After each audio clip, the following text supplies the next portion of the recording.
Hey, how's it going, everybody? I'm Artorigold with LFG, and today the new Dota 2 patch just came out. We got a brand new hero, Primal Beast, and a huge gameplay update. And essentially, I just want to go over everything and just kind of analyze it, review it, and go over all the things that might impact the game. From my point of view, I am a Legend player. I am trying to work my way to Divine. It's pretty difficult. It's a very big gap. Let's go ahead and get into all of the new stuff here. So of course, we got our update page up and ready, and they don't really say much. They basically just say that we got the new update page right here. And so let's go ahead, full screen it, and let's see what we got. I'm kind of excited for this. So it looks like we got a little bit of a video. He looks fantastic. This hero, I mean, I'm excited for it. We've all played the Aghanim's Labyrinth, and this guy is pretty great. I can kind of imagine what his abilities are just from what, we've seen him as the last boss do. He'll probably, like, charge, maybe throw some rocks. So they say he's an easy hero. Initiator, durable, disabler, rushing savagely. Primal Beast pounds in a battle, born to raise a ruckus. One of the things that I'm really hoping from this patch too, on the gameplay side, I'm really hoping they get some shards and a scepter upgrade for Marcy, and I am hoping they nerf Tinker. Oh yeah, they also said something about a Techies rework, which also could be pretty fun. So it looks like we have an Ageless Hunter source. This looks like it's a lot of lore. Pretty cool. I like it. Maybe we can read that later. We get a little bit of the abilities here. So this is his Q. Onslaught. Primal Beast charges up and then runs in the chosen direction, knocking back enemies and allies. Oh, that's interesting. This affects allies as well. I really like how he pounds the ground. I wonder if that does damage. Looks like it has a really good stun. Looks like you can use it to go over terrain, so that's pretty useful. I am a little worried about knocking the ally. Oh, whoa, I can move it. Oh, I see. I can scroll it to the right. Oh, that's pretty cool. I am a little worried about the allies part. There might be some stuff that happens here that could be a little bit troublesome. Maybe it's a good thing being able to knock back allies. I don't know. It looks like maybe if it stuns the allies, that could be bad. Maybe we'll try to demo the hero. We can launch the game and check it out in there. Let's move on to the next ability. Ooh, Trample. Okay, looks like you stomp over everything, disarmed in his fury. For each stride, all enemies around the beast receive damage. So he's actually disarmed. So he's not able to auto-attack. That's interesting. Looks like it's doing... Is that a crit? We're gonna have to see the numbers on this. Maybe it's like based on his auto-attack damage or base damage or something. I wonder why he's disarmed during it. I feel like that's a no given. If that's an ability, right, then you shouldn't be able to attack during it unless they were worried of like a Juggernaut, Blade Fury situation or something. Okay, so this looks pretty good. This looks like, do a ton of damage. A lot of AoE damage here. Looks pretty good. Uproar. The beast's temper passively provides base bonus damage when activated. Okay, so you get bonus damage on a passive, but when you activate it, it releases a roar. It slows people and grants them additional attack damage and armor based on the current stacks of Uproar. So the more people that you hit with the roar, the more stacks you get, more damage, more armor. That's pretty cool. So yeah, I guess the point of the disarm from this ability is you can't really combo these abilities. I guess if the base damage like works somehow with trample, you can do it, but you miss out on maybe the bonus attack damage that you get from here. So that, I'm assuming, hits really hard by the looks of it. All right, I'm excited for this. Let's check out his ultimate. If I had to guess from the picture, he's gonna pick them up. Yeah, he's doing the thing. Oh, that's so cool. So it's a channeled ability, channels his rage, grabbing the target, slamming them into the ground repeatedly, damaging and mini-stunning all enemies caught in the area effect. This is really cool. This is really cool. So immediately, my first thoughts, you probably need a BKB. This guy's obviously going to be like a strength hero. Because in order to get this ability off, you probably want to be... Because I'm imagining it's a channeled ability, like Crystal Maiden's ult. So you probably need a BKB to make sure nobody can stop this. And then you probably want to get tanky so you can live through the full duration. That's my first impressions of that. You could probably even get Blink Dagger and just, like, trample and charge. Oh, this looks so cool. This looks really fun. I'm really excited for this. Okay. Full hero detailed page. Oh, there's a whole other thing here. I didn't get to see that. Ooh, check this out. Strength hero. Okay, this is pretty tight. This is pretty tight. Smashes them into messy bits. Okay, yeah, he's got a lot of strength. Looks like he has a lot of base damage. Looks like they want him to be more like... It looks like probably an off-laner hero, you know? Can maybe even go mid, depending. I don't know. So this is pretty interesting. Let's see here. What do we got? Pierce's spell immunity? No. Dispellable? Yes. 2-second charge. Stun duration 1.6. Pretty long cooldown. 25 seconds. 16 seconds is still pretty long. 120 mana. That could be a lot for him. What was his base stats? 267 mana, level 1. And it's 120 at every levels. That's pretty devastating. He's going to need a lot of mana. This is going to be really hard to use all of your abilities early on. But yeah, this looks pretty strong. The problem is you can only really use it once. Very low mana. Oh, I see. Click here. For every 140 units traveled. Okay, so you have to move. If you stand still, it doesn't do anything. You actually have to move. Deals base damage plus a multiplier of his attack damage. Okay. Pierce's spell immunity, no. So he's not very good against spell or BKB heroes. He's not going to do much here. Base damage looks pretty strong. 50 at max level, 40%. That looks really good. Mana is really high on this hero. These spells are hard. They got a long cooldown on these. All of his spells so far, long cooldown and a lot of mana. Very strong, though. If you get, like, just a lot of damage with him, obviously you could get stuff like a heart on him. Probably want to get, like, an armlet. You could even get the Blink Dagger, the strength version of it. That would probably be really good. Uproar. Let's check this out. Base damage for every instance of 35. Gets another stack. Releases a roar. 7 seconds. Okay. So the base damage, 10, 25. That's not a whole lot, actually. Base is not a whole lot. Bonus damage per stack, though, is actually way higher. So that's actually really good. But you only get 5 stacks. That's still a lot, though. 5 stacks of 45? 10% slow per stack. So if it's what?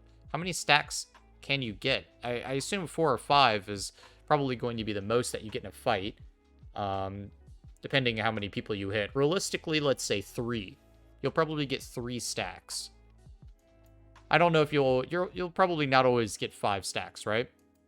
At the most, you'll probably be looking for like 3. So you get 30% slow per stack, 3 seconds slow.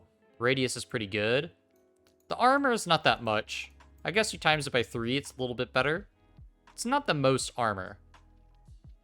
You probably don't want to max this. I'm gonna guess you want to max your W, probably for damage. Your Q does a good amount of damage, actually. It starts at 110 and ends at 380. This actually might be worth the max this, because you get more stun and more damage. I guess it depends on what kind of playstyle you're going for, but if you're engaging, your Q is probably the best. Your E is okay, but really, I wouldn't worry about getting that. Oh, does he have an Aghanim Shard thing already? Let's check this out. Pierce's spell immunity. No. Ooh, that's kind of rough. I kind of would have liked to see this Pierce spell immunity. But that's okay. Not a lot of spells do that anyways. Damage type magical. Damage, hit interval, stun duration. Holy shit, wait, this cooldown's really low. Wait, his ult has an insanely low cooldown. 32 seconds. That's literally like as much as like his trample. Huh. Well, I didn't realize he had his... okay, so he has his rock throw as an Aghanim's Shard. Wow. Okay, well that wasn't on the fucking hero page, was it? Throws a rock at a target location that stuns and damages enemies. The rock cannot be thrown. This is huge. So why is he throwing multiple rocks? Is it one rock or is it multiple? Depending on his level? He's throwing one. And then on here, he's throwing a bunch of them, and it looks like it does a ton of damage. 275. It's a very slow rock. It reminds me a lot of Hoodwink's projectile that she throws. Her little net thing that stuns you to a tree. It looks like it's about the same speed as that. That's what it reminds me of. This is actually a low mana. Okay, so this ability looks insane. 1.8 second stun duration. Wow. This looks amazing. This Aghanim's Shard looks like a must. I mean, this looks insane. If you can throw multiples, I'm wondering if that's a talent? That's crazy that they have a shard for him. I love that. Unfortunately, there's not an explanation for the multiple rock throw. Wow, that is super cool. I'm really excited for that. I was not expecting the Aghanim's Shard, because usually they don't do that with new heroes. Okay, that's cool. Ooh, we got some wallpapers here. Gameplay patch. The jungle bites back. New creep. Oh, that's the guy from Aghanim's Labyrinth. I remember him. Jungle teams with new active and passive abilities. Okay, so this gives you a lot of... Oh, this guy! I remember him. Little acorn guy. So this is a regular creep. That guy was an ancient stack creep. Or maybe they can just be different levels of difficulty? I wonder how strong they are. So this is interesting with these creeps. This opens up some new gameplay for characters like Doom, because they might have some new abilities. This is something I would like to check out. This also opens up stuff for Enchantress and Shen. You know, depending on what these abilities, what these creeps are capable of, you know, taking them over. Those kind of characters can really benefit from that, because it looks like he's in the big camp, the ancient camp here. That's interesting. We're gonna have to look at that. Ooh, Techies. Oh, here's the Techies rework too. Ooh, I'm excited for this. The Techies rework looks pretty dope. Team Techies. Oh man. Oh, there's a whole detail page. Okay, we're gonna have to check out the detail page here, but let's take a look here. Okay, finally understand what it means to be team players. Ah, that's funny. Okay. Few bomb-focused brainstorming sessions, dreaming up with new ways to inflict choice pain. Okay, ability updates. Well, let's go ahead and just look at this page. Let's look at this page instead. Okay, let's look at his abilities. Sticky Bomb. Lobs a sticky bomb towards the target area. If it lands next to an enemy unit, the bomb will stick to him, slowing movement speed and explode. Oh, that's pretty cool. Sticky bomb. So you... Oh, I actually like that. That's really cool animation for it, too. Pierces spell damage. Okay. Pierces spell damage. All right. That does a lot of damage and does a lot of slow. Very short cooldown, too. Reactive Taser. Let's take a look and see what it does. He's charged up like a fucking Pikachu. Oh my god, he turns himself into a trap, and it disarms them. Bonus movement speed. Enemies attacking Techies are temporarily disarmed. At the end of the effect, disarms all enemies. So if you attack Techies during this, you get disarmed. And he automatically disarms people in the explosion. Doesn't do any damage. Okay, it disarms everybody. That's pretty good, though. You could do that against... There's a lot of heroes that suffer from disarm. Obviously, if you have any auto-attack heavy characters, that's pretty good against them. I really like that. That's pretty neat. Disarm is pretty brutal against people. Blast Off. Oh, it looks like we got the same ability here. Detonating charges, deal massive damage.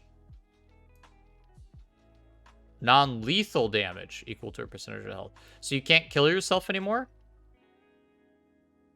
Upon landing, the assault deals non-lethal damage.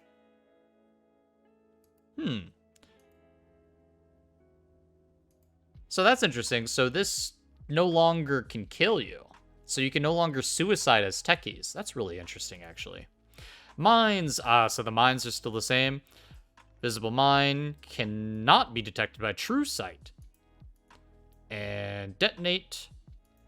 Temporarily reducing magic resistance. It decreases by 50% on the edge, so it doesn't do a whole lot of damage.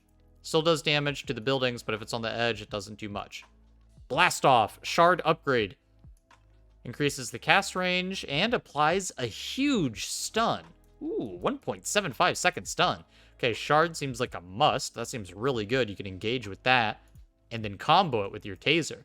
So you activate your taser, time so the explosion lands right with blast off. Bam, you got a whole group of people stunned and disarmed. And then you could throw some bombs. Okay, Scepter ability upgrade. Reactive taser can be cast on allies and deals 300 damage on detonation. This ability, the video being shown right here, is the old Aghanim Scepter. So this was not updated. But what we're seeing here is it can be cast on allies.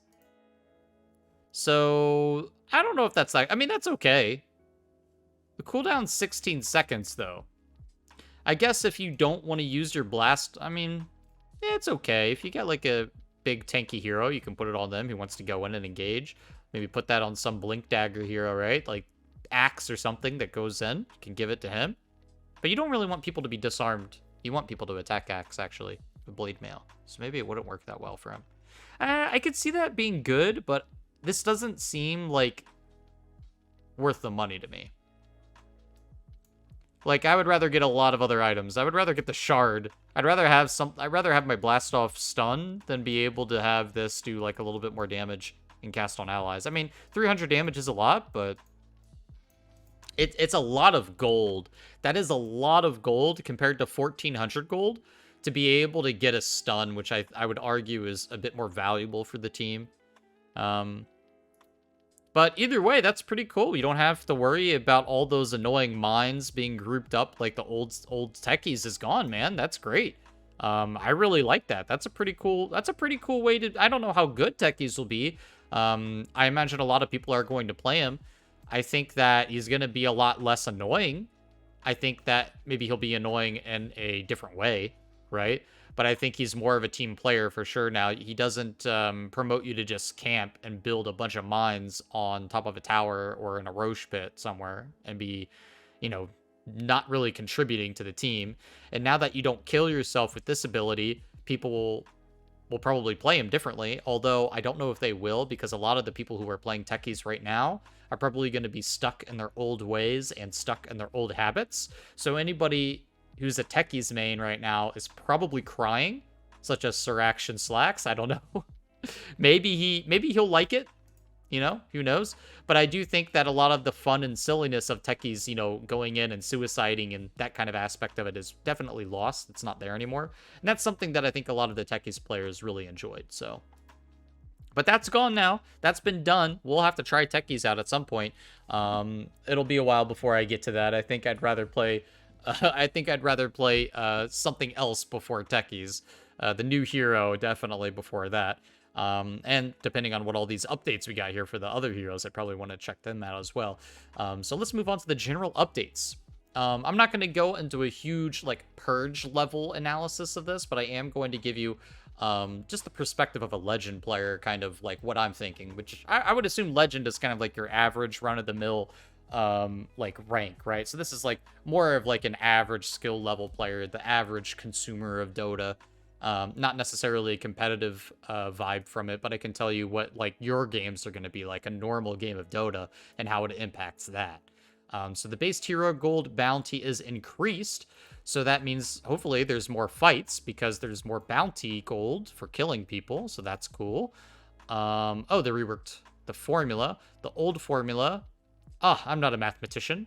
Let's see, streak goes from to... Okay, so the gold gets a lot more expensive late game or later on. And early on, it's actually a bit less. So it promotes more late game action and less early game action, I guess. Experience. Streak bounty. Oh, wait, these are the streaks. So... I see. So you're worth a lot more gold if you get shut down. I see. So if someone is doing really well in a game, then killing them gives you a lot more reward. Okay, I like that. That's pretty cool. However, it's a lot less in the early game. It doesn't really stack up to benefit much, I guess, until the last 3 numbers, really. Experience looks like it's exactly the same, except it doesn't really... it's a lot less all around, actually, and then it really only goes up until the last one. So that's okay. There's not much change with the experience. It's a little bit less early on, really. But the gold is a pretty big change late on, so if someone's doing really well, that bounty gold goes up pretty high. Cooldown reduction now stacks diminishingly. Okay, so that's pretty interesting. So if you try to get a lot of cooldown reduction, it's not going to be as effective. Move the bounty runes from the triangle to the primary jungle. Okay, we're moving shit around on the map now. Okay. Moving it further away from the base. Okay. Vulnerable.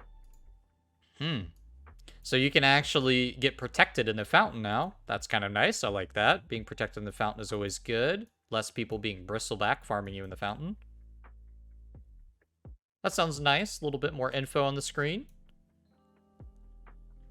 Okay. So we get some more invisibility reveal stuff. Ooh, Lich E. So with Lich, you can do that. That's pretty cool. Pudge alt. Life Drain with Pugna. There's some pretty cool stuff here. Oh, even items. Rod of Atos can reveal invisibility. Ooh, that's kind of cool. You have a little bit more options against your Invis heroes now. Or just people who build Invis stuff like Shadowblade, you know? That's pretty cool. I definitely like that. I like Lich a lot. Lich is one of my favorite heroes, so that's really cool. That opens up a lot more plays for me playing against Invis heroes. Attack and armor types. Okay, most damage remains unchanged. All right, add a new ability, Piercing. Piercing units deal. This sounds more... I doubt that this is something for heroes. I don't know. New abilities. This is like creeps and jungle stuff. So you have Piercing, deals bonus damage to non-hero units, creeps, jungle camps. Bonus damage to other reinforcing. This is like siege units, I imagine. Runty. So this is like your regular minions or maybe even the small jungle camps.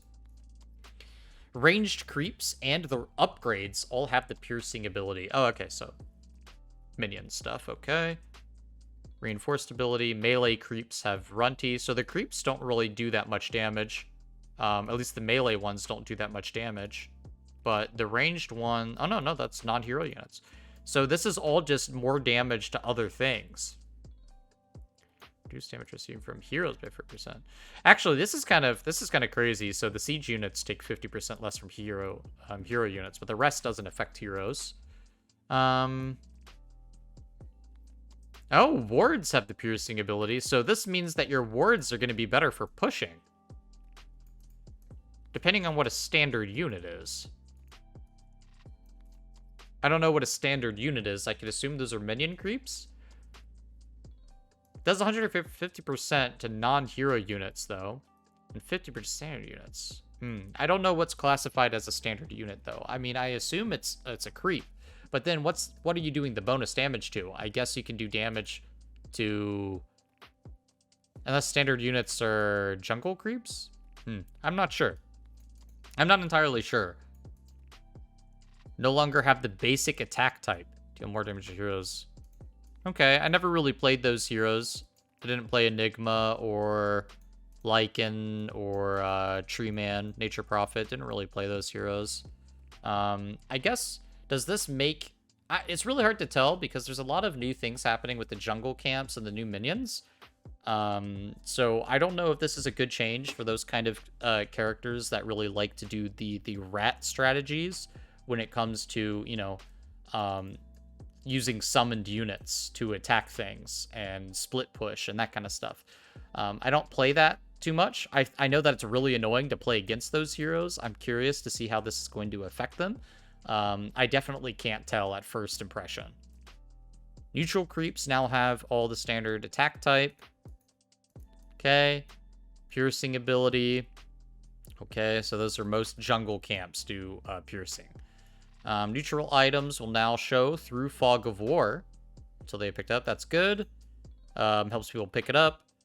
Neutral creeps are stronger. They get stronger up to 30 times. They get upgraded. Ooh, okay. I like that. Okay, compensate. The implication. Neutral creeps are more resilient versus attack speed slows. Okay, new ancient camp, ancient ice shaman, 2 forbidden girls, 2. Oh, here we go. So these are the new creeps right here then. Ancient ice shaman. So now we can kind of see what they have for their abilities. Ranged, armor, magic resist, level 6. This is interesting because I do play Doom a lot. I like Doom. I like being able to take over these abilities, so this could be really fun. Ice Fire Bomb. Throws a bomb, enemy unit, or building to an DPS. Deals only 25%, but probably not that much then. 50 damage per second for 8 seconds. That seems like a lot, but it's 25% of that, which I'm not sure how much that would be. But that seems really cool. You could even go Doom. Oh, dude, you could do Doom. Take this guy over and maybe even get like a meteor hammer and just try to do like crazy shit with that.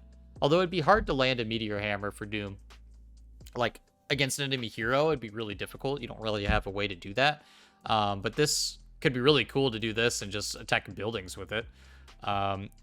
Ancient Ice Shaman, Frostbitten Golem, Time Warp Aura grants 10% cooldown reduction. Oh my God. Okay, forget that, dude. You take this over as Doom? That is an insane aura. Ooh. Warpine Raider, Seed Shot. There's a seed, slowing for 100% for 1 second, dealing 100 damage, can bounce. That's actually pretty strong, too.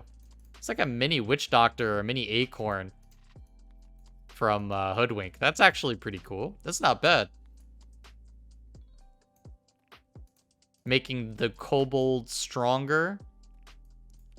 A lot of stuff just getting stronger. Increased, improved. New passive ability. Every third attack will disarm its target for 3 seconds. Wow, that's really good. That's a really good passive. Is that going to happen every time you try to fight them in the jungle too? And they hit you for 3 times? That sounds brutal. I mean, it's not because the kobolds are really weak, but like, that's a brutal ability. That's a really good ability if you could steal that as Doom. Ooh. New passive. Allied heroes and ready to gain 20 gold per minute. That's pretty cool though. I don't know. That's pretty cool. Wait, that's kind of cool though. Okay, if you do the math, 20 gold per minute's not a lot. But if you think about it being an aura and it can help everybody, that's pretty cool. I wonder how much gold your entire team will make. That could make the gold per minute advantage for your team. Like, I don't know. It'll have to be like a really long game, but that's a really cool ability. That could be worth to get the, if you get the helmet to just take over the kobold, and then just like, I don't know, have that follow people around. Maybe your carry who's just hard farming all game, just have it follow them around so they get bonus gold. I don't know. That's really cool. I like that. I don't know how good that'll be, but my first impression is that's really neat. New passive ability. Attack a unit applies break to it. That's pretty good. It's going to be kind of difficult because, I don't know, you need attack speed.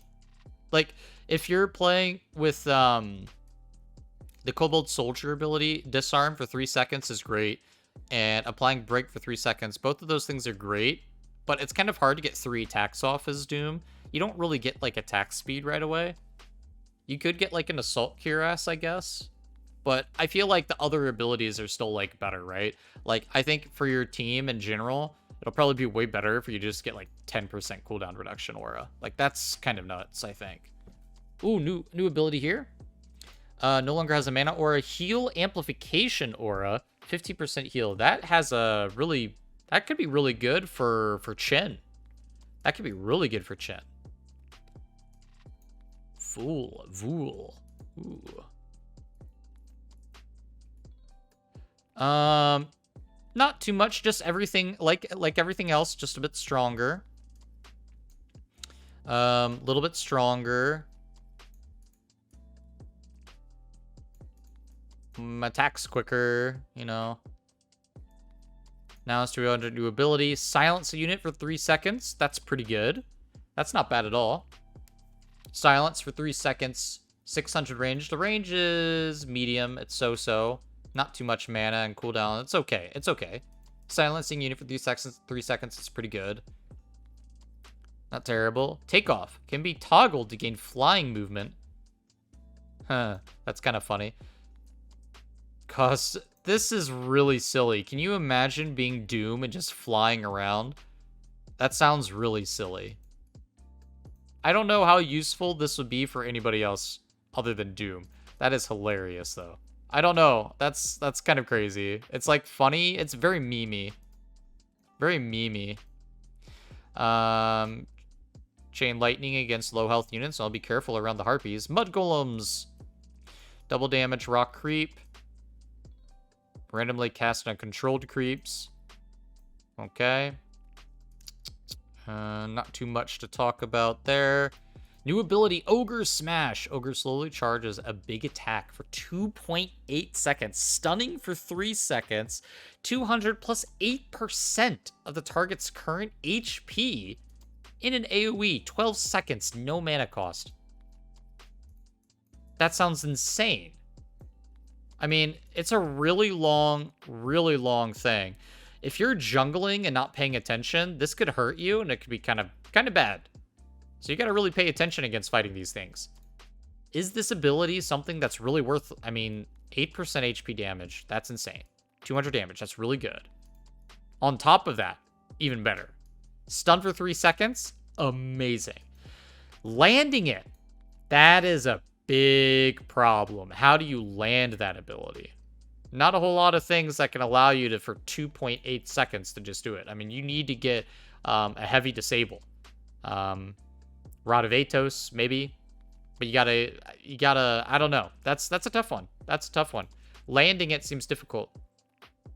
Is it worth hitting it? Probably. No mana cost. Alternatively, I guess you could take this as Doom. And since it has no mana cost and it's a 12-second cooldown, you can just farm with it. Just use it on jungle camps. That could be a great farming tool. Nothing there. Nothing there. Can cast Purge. Yeah, not really anything new. Mana Aura ability. Not bad. Not great. Alpha Wolf. Attacks faster. Giant Wolf. New ability. Reduces attack damage. Nah, it's not that great. I mean, it's okay. It's a 300 radius. That's really small. Not the best ability. So, if you eat this guy, he has more magic resistance. That's pretty cool. 5% for heroes. Not bad. Nothing new. No longer a swiftness aura. Death throw, but with an E. Power. When you die, all allies gain 50% attack damage. Huh.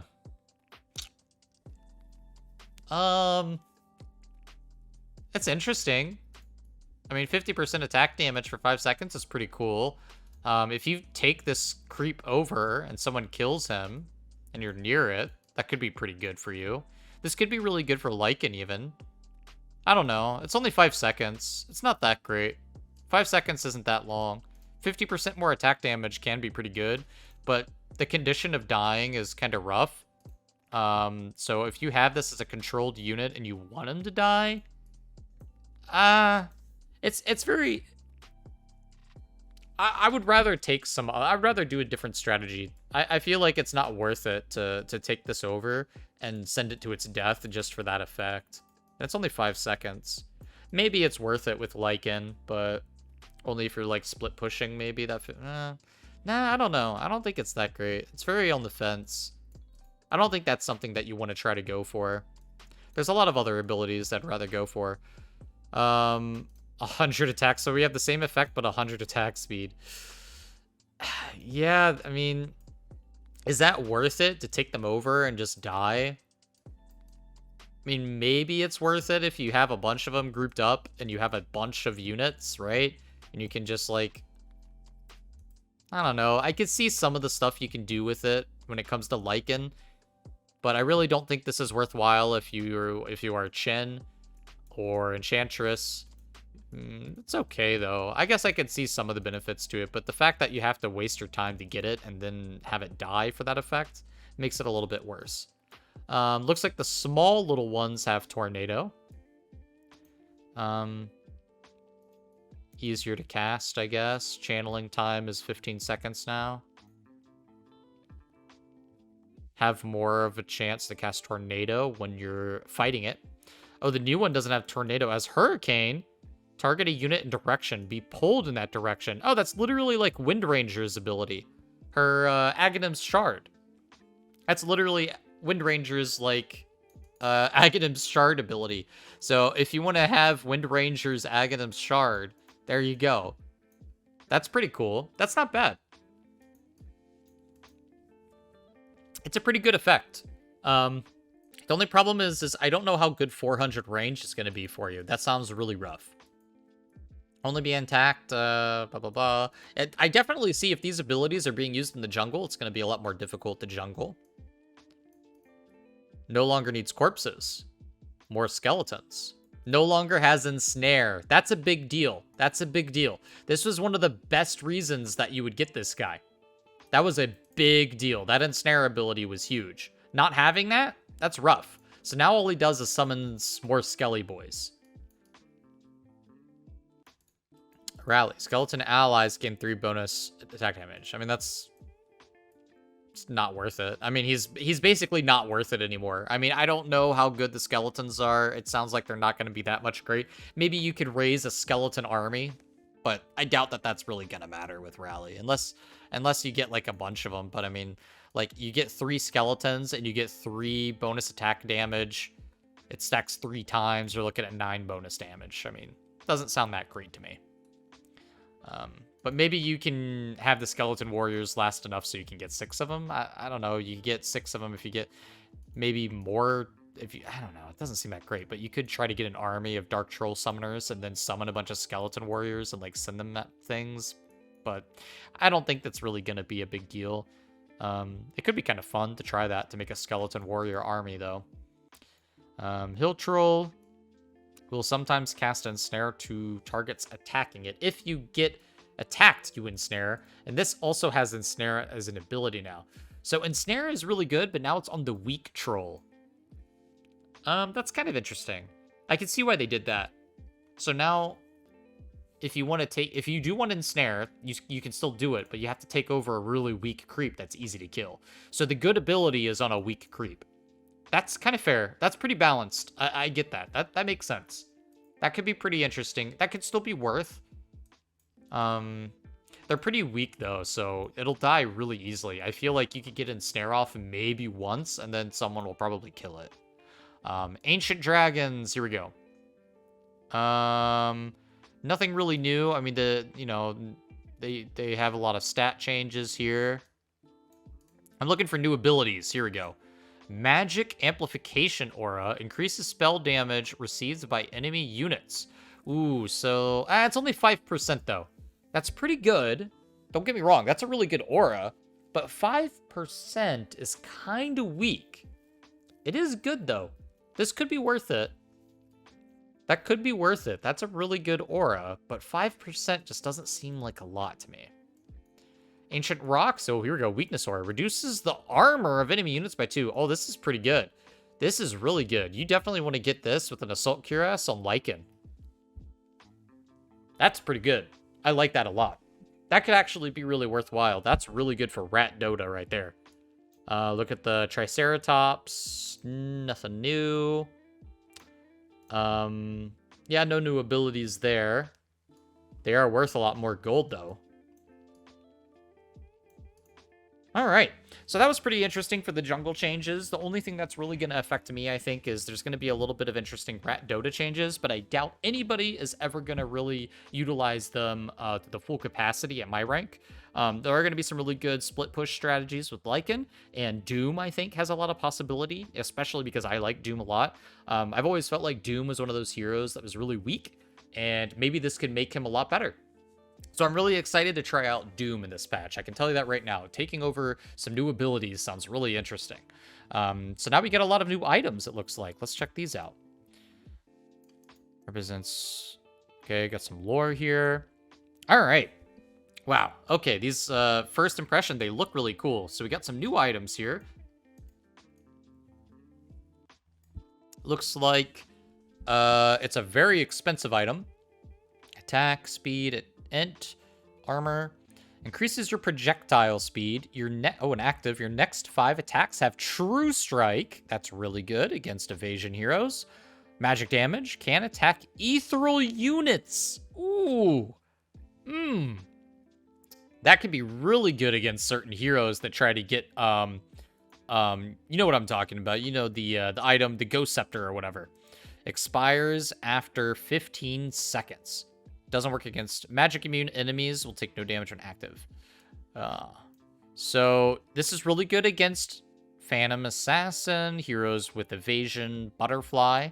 But the magic damage, what I can see here is magic immune enemies will take no damage when active. So that means that your next 5 attacks will hit, but if they have a BKB on, that won't hurt them, is what I'm gathering. But really, the big heroes you want this on, though, are going to be intelligence heroes. Projectile speed especially is really good. I would say my first impression, this could be really cool on Silencer, Queen of Pain, maybe Wind Ranger. But the problem is if you're attacking a BKB target, then it won't really do much against them. Passive. Causes your next attack to apply a poison, slowing and dealing 1 times your intelligence of damage. Can only trigger once every... That's really good. That's basically why the Witchblade comes in. It's an upgraded Witchblade. So people who get Witchblade are... I mean, you get Puck, right? Maybe this would be really good on Puck. Maybe. I don't know. Maybe this is good on Puck. Possibly. You could upgrade it. I do think this is going to be really good for Silencer. I think Silencer is going to really like that. That's a lot of intelligence, too, so that's going to help him with his other spells. The projectile speed is really nice. The attack speed, int. I mean, all of this seems really good for Silencer. Wraith Pact. Total cost 4,200. Oh, Vladimir's Offering upgrade. Ooh. Active. Can be cast within very small range. Create a totem that reduces enemies' attack and spell damage by 25% and deals... Oh, wow. You can move it. Takes 5 hero hits. That's very important. It doesn't have... So my first impression of this was it was sort of like a Juggernaut Ward, right?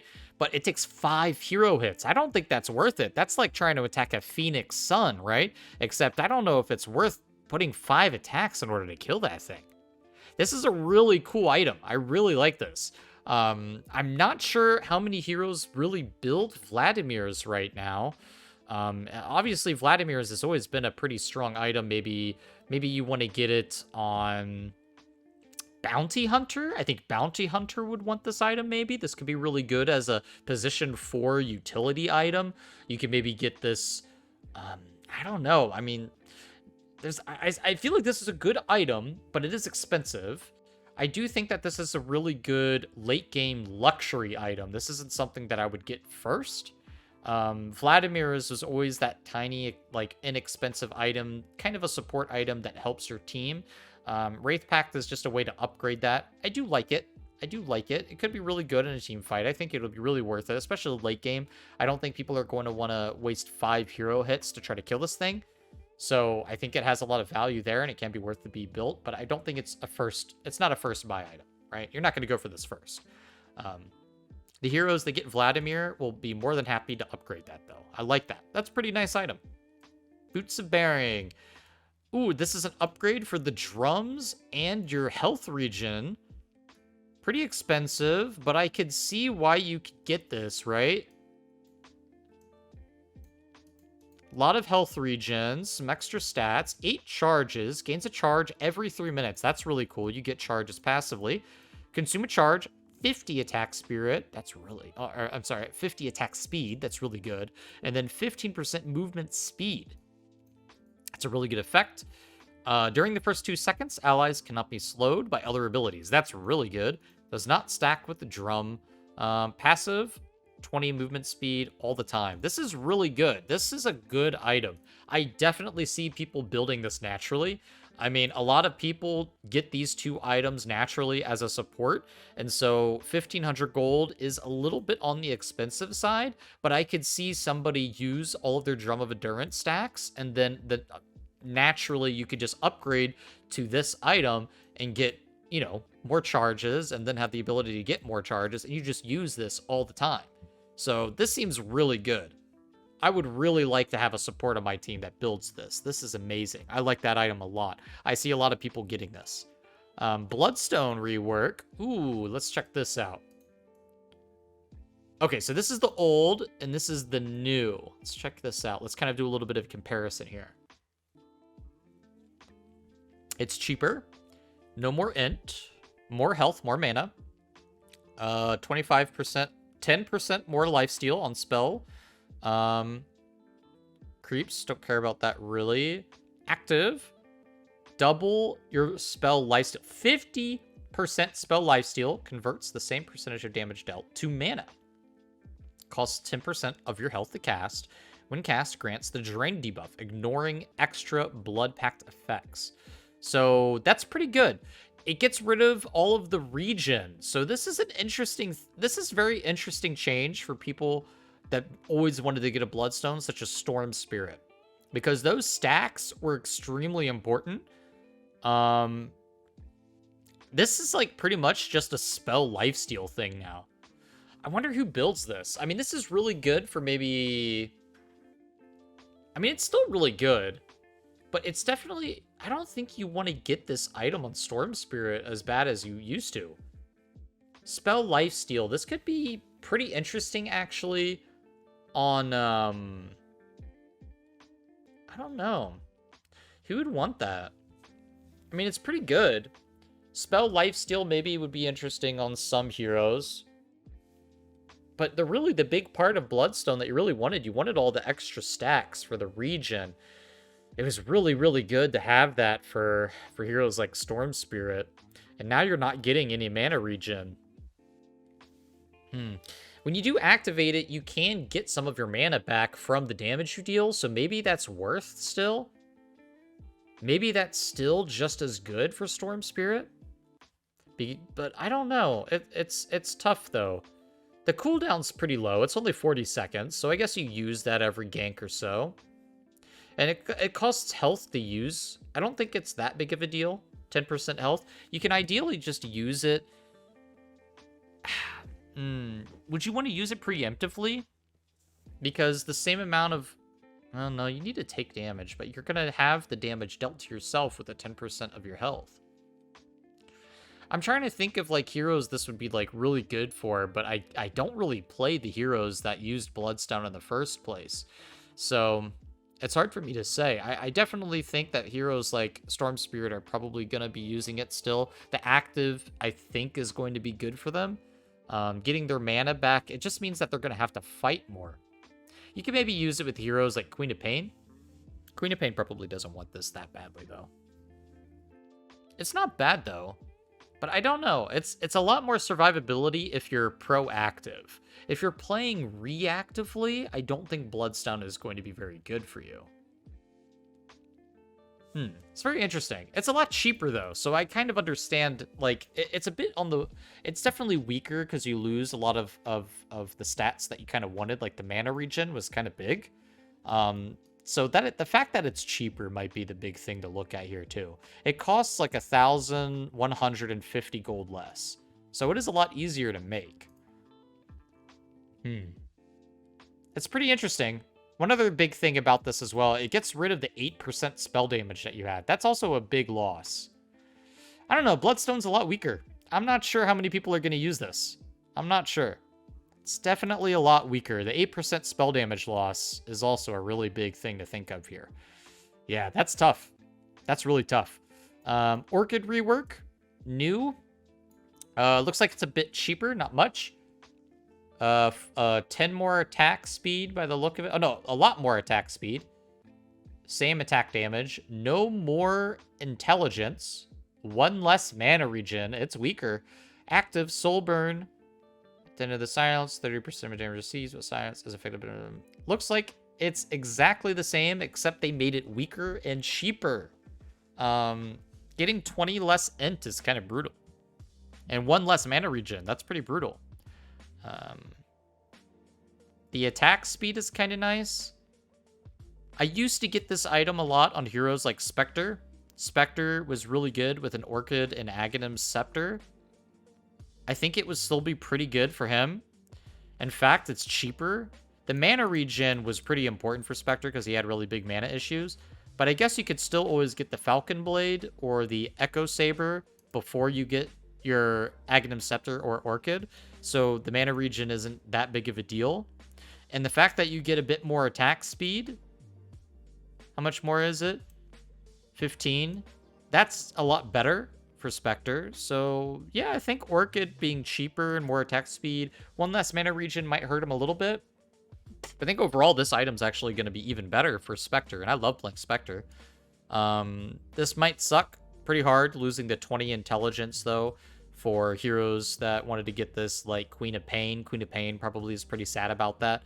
The fact that it's only a little bit cheaper is not really that relevant for Queen of Pain, especially since a lot of Quaps, like, got this item, like, as their first big purchase. So that part kind of sucks. 20 int was probably pretty big for heroes like Quap. Maybe even pretty big for Silencer wanting it. So that kind of sucks for them. But overall, I think this item is still very good and usable by a lot of people. Looks like they reworked Bloodthorn, so maybe they made Bloodthorn. Oh, yeah, I see what they did here. Yeah, so the old version. So it looks like they probably made this. So they probably made Orchid weaker and Bloodthorn stronger. Let's take a look here. This takes the Mage Slayer now instead of a Hyperstone. That's interesting. Oh, actually, it has less intelligence, less attack speed, more damage. That's good. Less mana regen. Ooh, 20% magic resistance. That's really good, though. That's really good. I would say overall that's worth it. You might lose some damage and attack speed, but that 20% magic resistance has a huge impact. Okay, Soul Rend. The Silence, additional 30%. Yeah. 100% the crit. 100%. Okay, so that's all new. This is also passive places a debuff when you attack someone, calls them to do 35%. So that's really good. So Bloodthorn is definitely turned into a like the fact that Mage Slayer builds into this is really good actually. You might lose some of the raw stats and damage. That really sucks. You lose the damage and attack, or you lose the attack speed, but you gain the damage, which is still good. But you still lose a lot of the other little stats, which does suck. But being able to get 20% magic resistance and then make people do less spell damage, that's really big, I think. I like that. I like that change a lot. That could be really good on people to further survivability. If I'm playing Spectre, I would love to get this item, especially if they have a lot of magic damage. This could be a great item for people who might not even be an intelligence hero. They might just want to get a little bit of damage, be able to single target people out. This could be pretty good for them. I like it. I like this change. It is a bit more expensive, but I do like the fact that you can maybe get some more survivability. And if there is a, invoker or some mid laner or whatever that does a ton of spell damage, being able to focus them with that is huge. I do think Mage Slayer was a very underrepresented item. It's very good, but not many people bought it. I like that change overall. I think a lot of people are going to use this. I definitely want to get this as Spectre. It's going to be really good for Spectre. It definitely is very dependent. I don't think this is an item that you're going to build like every game, but I do think if you're building an Orchid, it builds into Bloodthorn naturally, so it's a very good luxury item. It's not going to be your first item. But I do think that this is one of those items that you're going to build situationally depending on what the enemy team has. If there's a lot of magic damage, this could be a great item to get. All right. Item rework. Let's look at the news. The news. Wow. They gutted the agility. Wait, what the fuck? It's more expensive. They gave it a lot more int. Completely got rid of the agility. It's gone. Got rid of 5 strength, not a big deal. Spell Lifesteal Amp, Spell Amp, Mana Regen Amp, Ethereal Blast. Converts the target to ethereal form, rendering them immune to physical, but unable to attack. 40% more vulnerable damage. That's all the same. Cooldown's longer. Enemy targets are also slowed by 80%. Take 1.5. Takes a lot less damage. Wow, so this is really the biggest thing to take away here is the stats. The active and stuff is pretty much the same. The only other thing here is instead of 125, it's 50. And also, the cooldown got changed, I guess, by 2 seconds. That's not a big deal. The 50, 125, it does a lot less damage. So Morphling's going to have a rough time with that. It's not as good, I guess, as it used to be. Mostly because it doesn't give you the 40 agility. That sucks. The 5 strength sucks, but that's whatever. And it's more expensive, too. Damn. So, what are we looking at here? You get more mana regen, and you get more spell amp and more spell lifesteal. They're trying to turn this into an intelligence item now. That's very interesting. So, this is no longer going to be an item that characters like Morphling get. I mean, maybe Morphling still gets... I don't know if Morphling gets this anymore, man. Wow, losing that agility. That's rough, dude. I don't know, man. I don't know. That's a rough change. I think this is going to be turning into more of a spellcaster, like spellcasters who want to nuke people now. You get the spell lifesteal, you get the spell amp, and you get the mana regen. This is going to be really good, I think, for burst heroes.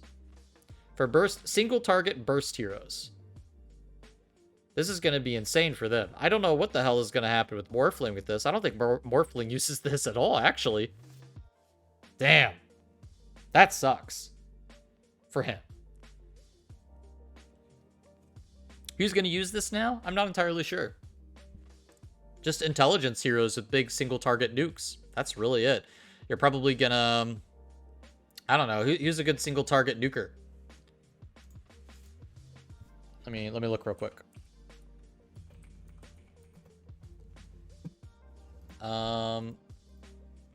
Let's see here. Let's look at all the heroes real quickly. If we're going to look at some of the single target nukers who want to use this ability, Lion, Lena, yeah, that could be insane for them, actually. That could be insane. It's expensive, but that could be like an alternative to, like, maybe people who wanted to buy Dagon. Oh, maybe Nyx Assassin would like that too. Spell lifesteal, mana regen. I feel like heroes like Lion and Lena are probably going to want to get that item now. For sure. You can maybe try to see people who do it with Pugna. Maybe. You already have your ethereal form, though, so it's kind of overkill. Probably not. I could definitely see people like Tinker using it, maybe. I don't know. It depends on the hero changes. Zeus. Oh, yeah, Zeus could use that shit now, too. I don't know, but Zeus also has a lot of other items that he probably wants to buy first.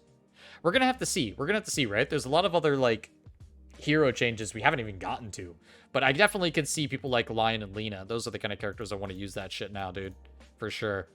Aghanim Shard, now purchasable at 15 minutes. I forget what it was before. Maybe not that big of a deal, though. I don't know too many people who are probably affected by that. Arcane Blank no longer grants cooldown reduction. No longer grants the cooldown reduction. That really sucks. Mana cost reduction doesn't matter. I mean, it's okay. You can maybe do it on, like, Tide, right? Like, Tide is one of those heroes that maybe wants to care about mana. The only people that really care about mana are the people that have, like, really powerful abilities that they want to use, like, with a refresher. For example, Ravage, right? Because it's really hard for 325 mana to go off on Tide. Like, that's the only real, like, maybe benefit. Because by the time you get an Arcane Blink, it's going to be late game. So the only real time that mana cost reduction really affects are heroes that actually have really big, impactful things like, you know, like a Ravage ult that you want to use twice with the Refresher Orb cooldown. So the debuff amplification is kind of the only reason to get it now. I don't know if the debuff amplification with Arcane Blink is huge. I'm trying to think what heroes would use that. I guess Troll Batrider would be really good on, right? Because you can blink in with Batrider and you can get the debuff stuff from him. That's probably the only one that I can think of that wants to blink in with debuffs. I mean, there's other people that have debuffs, right? For example, Chikiro has really good debuffs, but he doesn't really want to blink in. Yeah, I guess you could do Queen of Pain, but, like, you already have a blink, so it's unnecessary there. I mean, maybe it's good for Tinker. There's not too many heroes I could think of off the bat except for Tide that really cares about that. But Tide also could get the Strength Blink Dagger. Because, like, I'm trying to think what would be useful for blinking in to have a debuff amplification on. You know? Like, what's blinking in and having a debuff amp really worth? The cooldown reduction was worth. Is this worth getting? The mana cost reduction is probably the only thing that's worthwhile for Tide, and the only thing I could think of right now is Tide and Batrider where it's worthwhile. Enigma? Maybe Enigma. I don't think there's any other heroes that I'm missing. I'm trying to think of, like, if is there something I'm missing here? I don't think there's anything. Nothing that I can really think of off the top of my head. Brewmaster debuff? I don't know. Not really. I like the heroes in the strength section that have debuffs. I feel like they would still rather get the strength blink dagger upgrade, you know? Or even the agility upgrade. Maybe Pudge. Maybe Pudge. Yeah, I think Tidehunter is really the only one that I can think of that where it's actually really huge, though. And that's just because it's really hard to get enough mana to do all of his spells. If you have a Refresher, you want to Ravage. Especially if you're, like, kitted as Tide, right? Because Tide could get, like, a lot of different shit that he wants to do to really min-max. Because you wanna Blink, you want to Ravage, use whatever spells you have. Maybe you have your tidal wave thing, so you want to Ravage, you want to Anchor, you want to use your Gush, then you want to Refresher Orb, then you want to do it all again, and your Q and stuff too. Like, there's a lot of stuff you want to do as Tide, so I feel like that's really the only thing that maybe is worthwhile. But is it worth it over the Strength Blink? I don't know. The Strength Blink is also really good. So a lot of the other heroes that would utilize this, the only ones that come to mind are Tidehunter and Shrill Batrider. This is very much a luxury item. You're not going to try to go for this ever really first. Maybe Enigma. Maybe Enigma as well, but... Alright, we'll move on. Armlet. Health drain per second increased. That's good. Armlet's pretty powerful. I think it's it's not very sizable, but it's a very reasonable, small little nerf that I think is nice. Yeah, that's pretty good. I'm all for that. It's a very small change. I do think Armlet needs a little tad nerfing. It's a pretty strong item. Blade Mail, cheaper by 25 gold. Not a big deal. 10 less movement speed. It's a little unfortunate. Same thing. Ooh, reduces the channel time of TP. That's kind of nice. Still, very luxury. That's kind of unfortunate. Tiny little nerf. Bottle. Can only use it once for free. Wait, what? Using the bottle removes the lingering fountain buff.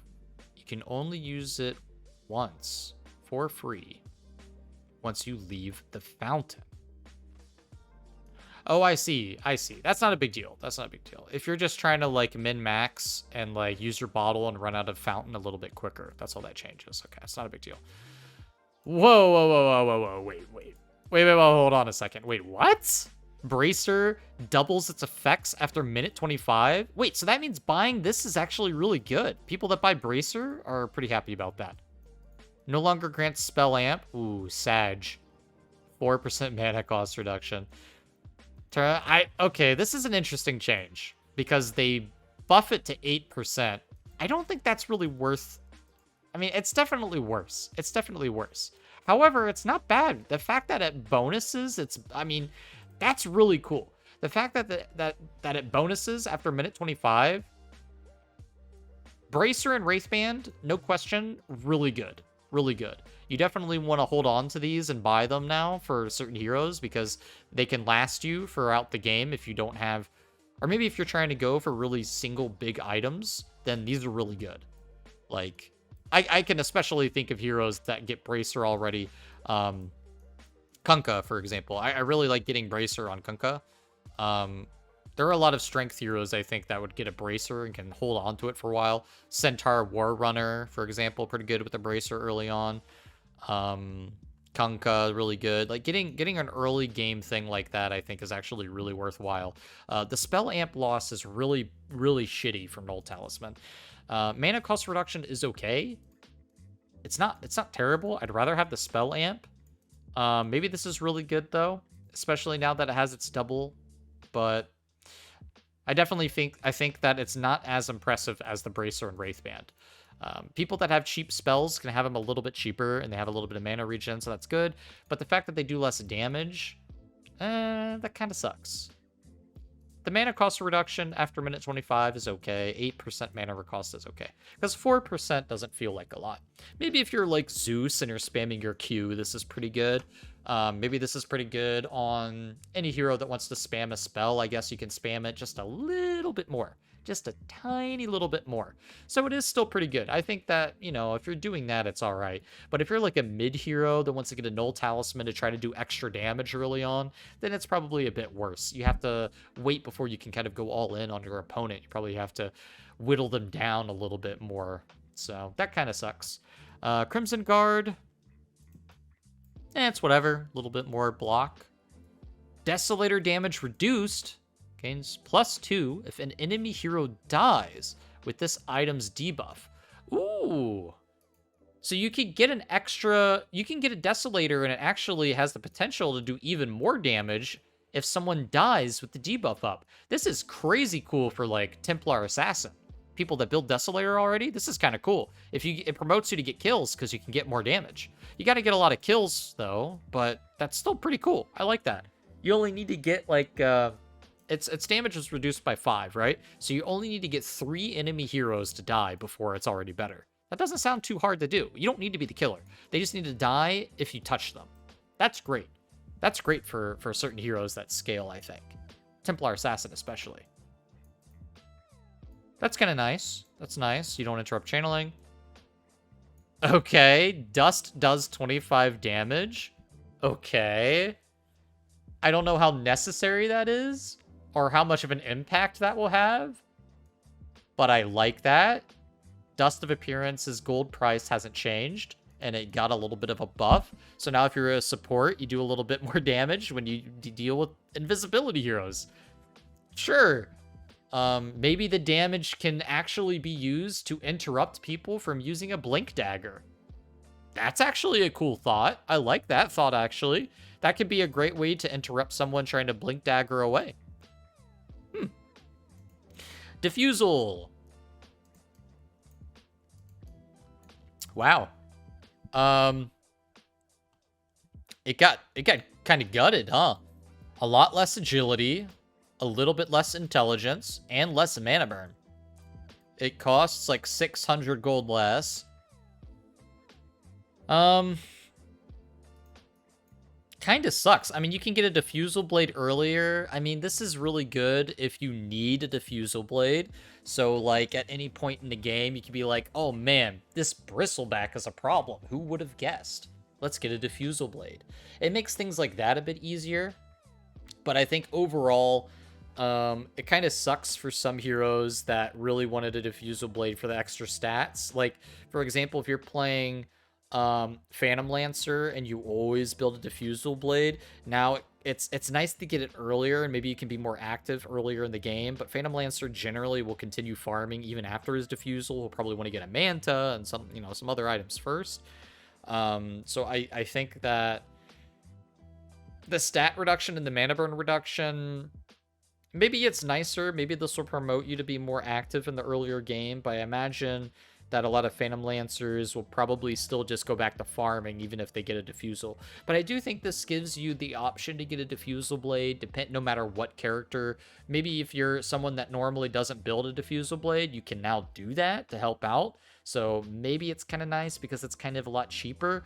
But I think overall, this just hurts a lot of the people that main Diffusal Blade. Scotty nerfed. It's unfortunate. The stats were kind of nice, so getting rid of that kind of sucks. The health and mana is whatever. I'd rather have the stats. Forest Staff cooldown reduced. That's nice. I like that. Pretty good change. Gem of True Sight now has an active. Gives True Sight in a tiny range for 4 seconds. Does not grant vision on the area, just vision of invisible units and wards. No longer reveals invisibility when dropped. So, if you have it, you can just use it to see wards. and invisible units to active. It's a very small range. It's cool, I guess. I mean, I don't really build gyms too often. That's kind of nice, though. It's a very small AoE. I mean, this is something that maybe would be better for a support player to get a gym now, because most of the time you want to put a gym on someone who won't die, but now you can put the gym on someone who can just start using it to look for wards. The problem is they have to be really cautious and not die, because otherwise that really sucks still. Probably even more so now. I don't know. We'll have to see how that works. It still reveals everything, right? I'm gonna have to try to test this in game. I'm gonna have to try to test this in game to kind of see exactly how that works. Ghost Scepter, a little bit of a nerf. Ooh, a little buff to Glimmer Cape. That's nice for support players. Healing Salve, duration increased. Healing per second reduced. Total healing reduced from 400 to 390. So they reduced the healing by 10. That kind of sucks. The duration's increased. So now you have a higher chance of interrupting it. And less people ferrying healing salves, I suppose. That could be harder laning. Harder laning is what that sounds like. Holy Locket, okay, 25, not a big deal. 20 to 18%. Block increased. Mana cost reduced. Okay, some small little tweaks there. Hurricane Pike. Nice, you get to use it more. Cast range increased by 100, not bad. 50. Attack range increased by 10. That's pretty good. We're going to see a lot more Hurricane Pikes. I mean, we always saw them before. Now they're going to be a little bit better, I think. Okay, nerfing that by 2%. Kind of sucks. Mana cost reduced. Damage reduced. Stun duration decreased. So overall, a lot worse. The radius is bigger, but that doesn't matter because everything else is kind of weaker. This is kind of a good thing if you really hate ODs, which I do, but it kind of sucks for everybody else. Like, you know, heroes that what other heroes get Meteor Hammer? Like, I really like to get it on, like, Underlord. That was kind of fun. So it kind of sucks for Underlord, but I kind of am glad. It kind of needed to be changed. I would like to see OD nerfed a lot, but this is one way to do it. Nullifier, no longer piece. Okay. No longer has mana cost. Okay. No longer slows the enemy. That sucks. And no longer pierces. Nullifier got a lot of nerfs there. There's some heavy nerfs. No longer having a mana cost. I don't really care. Who the hell's gonna build a Nullifier now, though? I don't know. It seems a lot worse to me. It doesn't slow. Doesn't pierce magic immunity. So way to look at all the items.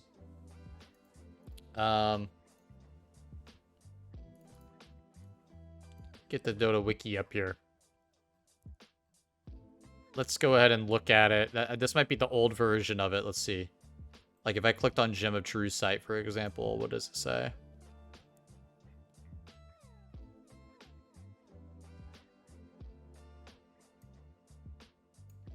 Yeah, it doesn't have the active. Does it?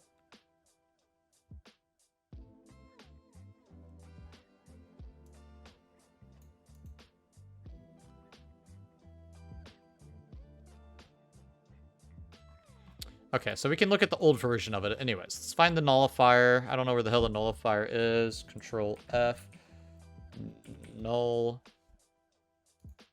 Nullifier. Let's just take a look at it and see what does it do. Active. I mean, gives you a lot of damage still. Applies a debuff for 5 seconds. Continually dispels. Anytime the target is attacked, it'll be slowed by 80%. So that's gone. That sucks. The mana cost 75, not a big deal. 11-second cooldown. You can literally spam it. Continuously dispels, persistent debuffs split. I mean, that's still pretty good, but like, I feel like it got gutted still. That still feels like it got pretty gutted. Not being able to pierce magic immunity and no longer slowing feels really bad. Constantly dispelling an enemy can be pretty good, though. I'm trying to think, like, what heroes do you really want to dispel? I don't know. Nullifier could be pretty good on some stuff.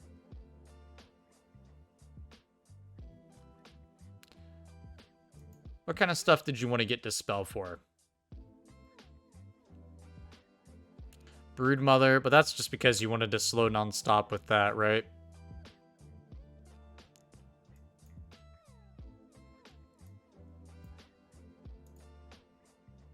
I never really got a Nullifier.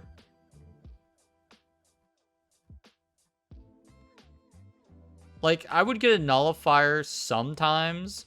Whenever I would play, like, Phantom Assassin, it would be good occasionally. But the slow was really the big thing for carries to get it. Because you would be able to just keep hitting on them. Especially, like, if you're playing out, like, Lifestealer, right? The 80 damage was really good.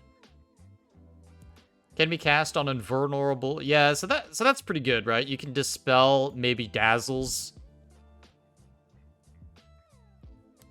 What kind of stuff can you dispel here?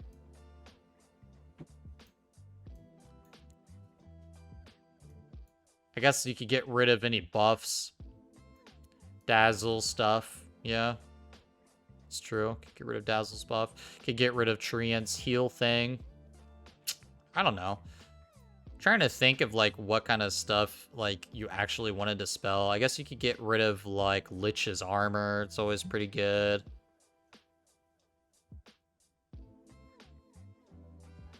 Get rid of Darkseer's shield. Maybe you could get rid of Warlock heals. Yeah. There's a couple of things. You can maybe get rid of Shadow Demon stuff. There's a couple of things, right? You know, get rid of Ogre Magi slows. Get rid of... Or no, the buff, rather. Get rid of Ogre Magi's buff. I guess that's kind of nice. If you're trying to man up, it's okay. But, like, yeah, I never really bought the Nullifier in the first place. And the only time I did, I guess, would really just be because it could go through Magic Immunity. But, it's alright. I don't think I'm gonna get...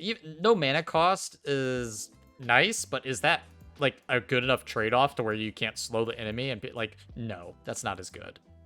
So yeah, I'm probably not going to buy Nullifier. I don't really play many heroes that want to, or that can really utilize it. Phantom Assassin was really the only one that I like bought it on. Pipe of Insight, magic resistance aura increased. Nice. Hopefully people build more pipes. Quelling Blade, cost reduced.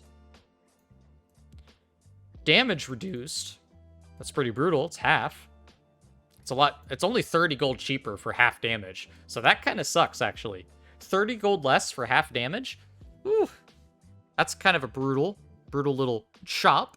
You know what I mean? Radiance can now be disassembled. Perfect. You can get rid of your Radiance to build into, I don't know. You could build it into something like a Divine Rapier, or you could build it into a Talisman of Evasion is in there now, so you can build it into a Butterfly or the Strength item that uses the Sange. That's kind of nice. Can only be toggled on or off when the owner is out of the game, sure. Blind reduced. It got nerfed. Gives you a little bit of evasion. Still pretty nerfed. The cost got reduced by 50 gold. Not a big deal.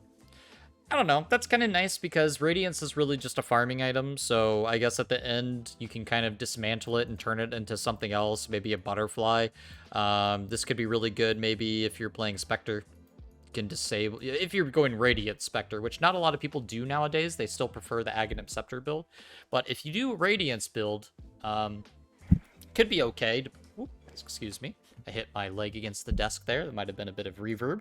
But yeah, that could be okay. Refresher Orb, mana regen reduced, cooldown increased. That really sucks. The mana regen was really nice in Refresher Orb. People that like Zeus and stuff like that really needed that. The 10-second cooldown is whatever. It's a long cooldown as it is. 10 more seconds is not a big deal. That kind of sucks. Status resistance is really nice. Cooldown increase to Satanic. Sure, that's reasonable. More expensive, just a little bit. No longer grants attack damage and attack speed. 35 agility. That's a little unfortunate. How much was it? Let's look at it real quickly. Is it an artifact?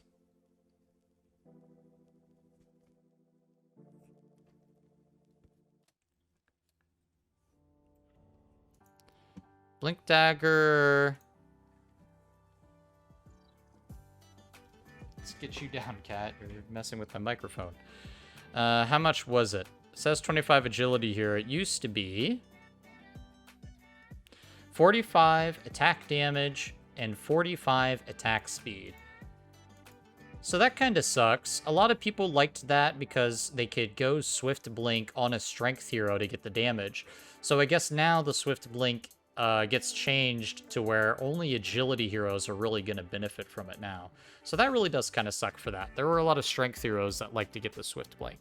So now it's pretty limited to where, I mean, there's really no reason to get it over the strength dagger if you're a strength hero now. I guess 35 agility it still gives you attack speed. If you really want attack speed, you can get it. It's just not going to be as valuable. Definitely not as good for those heroes anymore. All right, let's look at the neutral items. Nerfed the shovel. Okay. Nerfed. Okay. Buffed. It's not a big deal. Buff. Oh, nerd. Okay. Less damage. That kind of sucks. One less.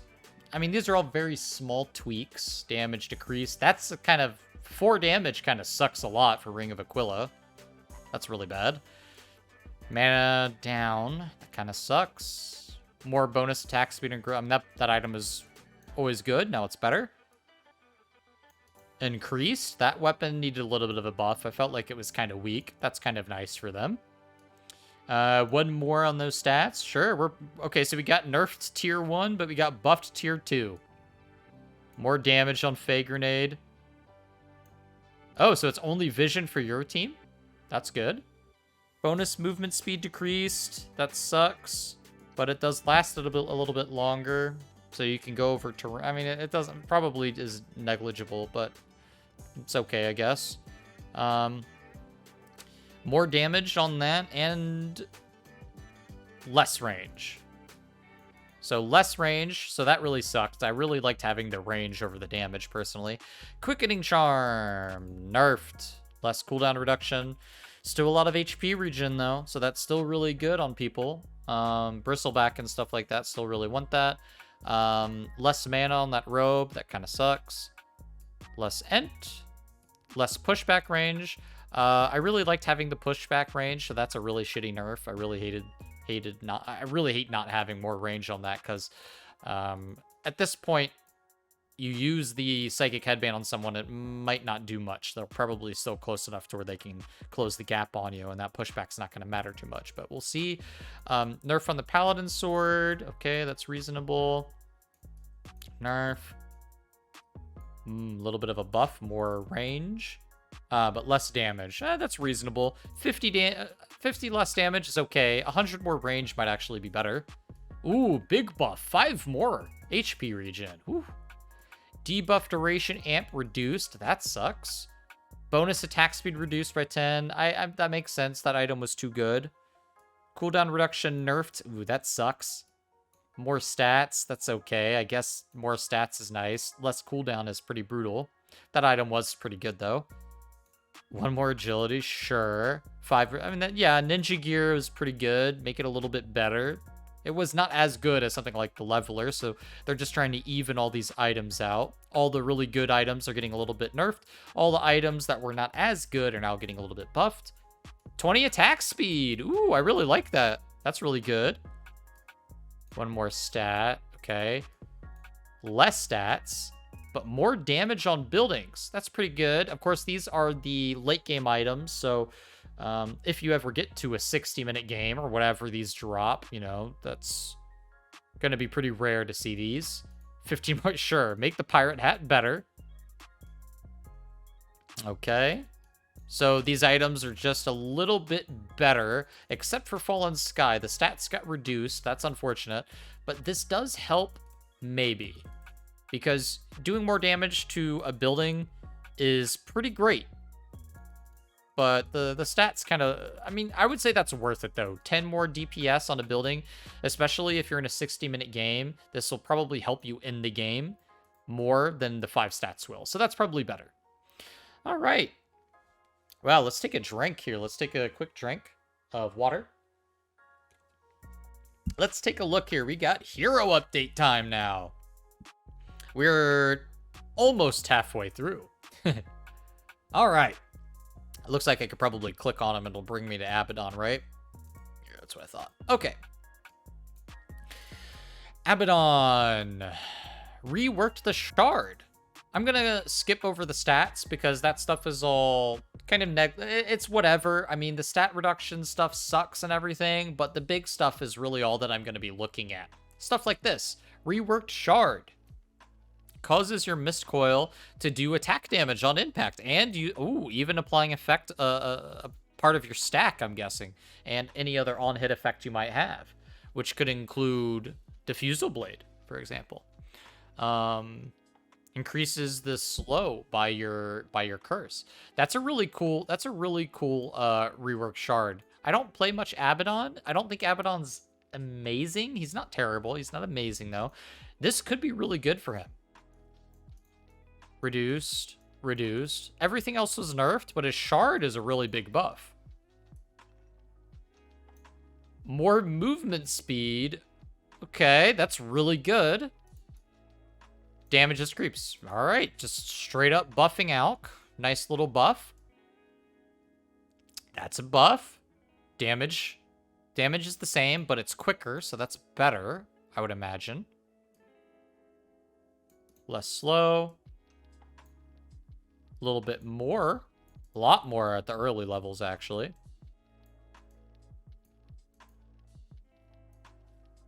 There's some better stuff in here. Reduced. Can now stack with Diffusal. I don't know how worthwhile that would be. Oh, maybe it's actually worthwhile. Additionally, slow by 40% when you burn all of the mana. Okay, so maybe stacking Diffusal Blade for the extra slow could be worth it. Maybe. Illusions also apply this effect. That's pretty good. That's a really nice little buff. You have to get rid of all their mana, which could be troublesome for some targets. But the fact that it stacks with Diffusal could be... maybe it's worth buying. I don't know. Diffusal is a cheap item. I don't know how much you would want to get it, but it could make Anti-Mage a lot more active in the early game. More damage. 50% attack penalty. Ooh, this is huge. No more split. The split is still going to be there, but the split is a lot less impactful. I like that.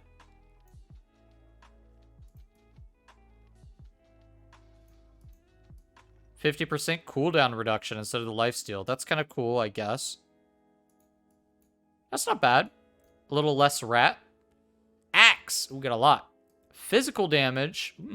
Physical damage. That's kind of cool. So it does less damage, but it's based off of your armor. So it could be really good late game. Or at least better late game. No movement speed. That sucks. Only slows them if they are not facing you. The slow is way worse, but then it gets insanely good. So your W is less of an early game harass, and now you probably don't want to really max it anymore, like as your first ability, because it's so weak early on. But yet it's really good late game, so maybe it's worth trying. That's interesting. Let's keep reading first before I really make a thought. Before I say something about that. Shard debuff now reduces attack damage. This makes Blade Mail deal full damage back since the outgoing damage isn't reduced.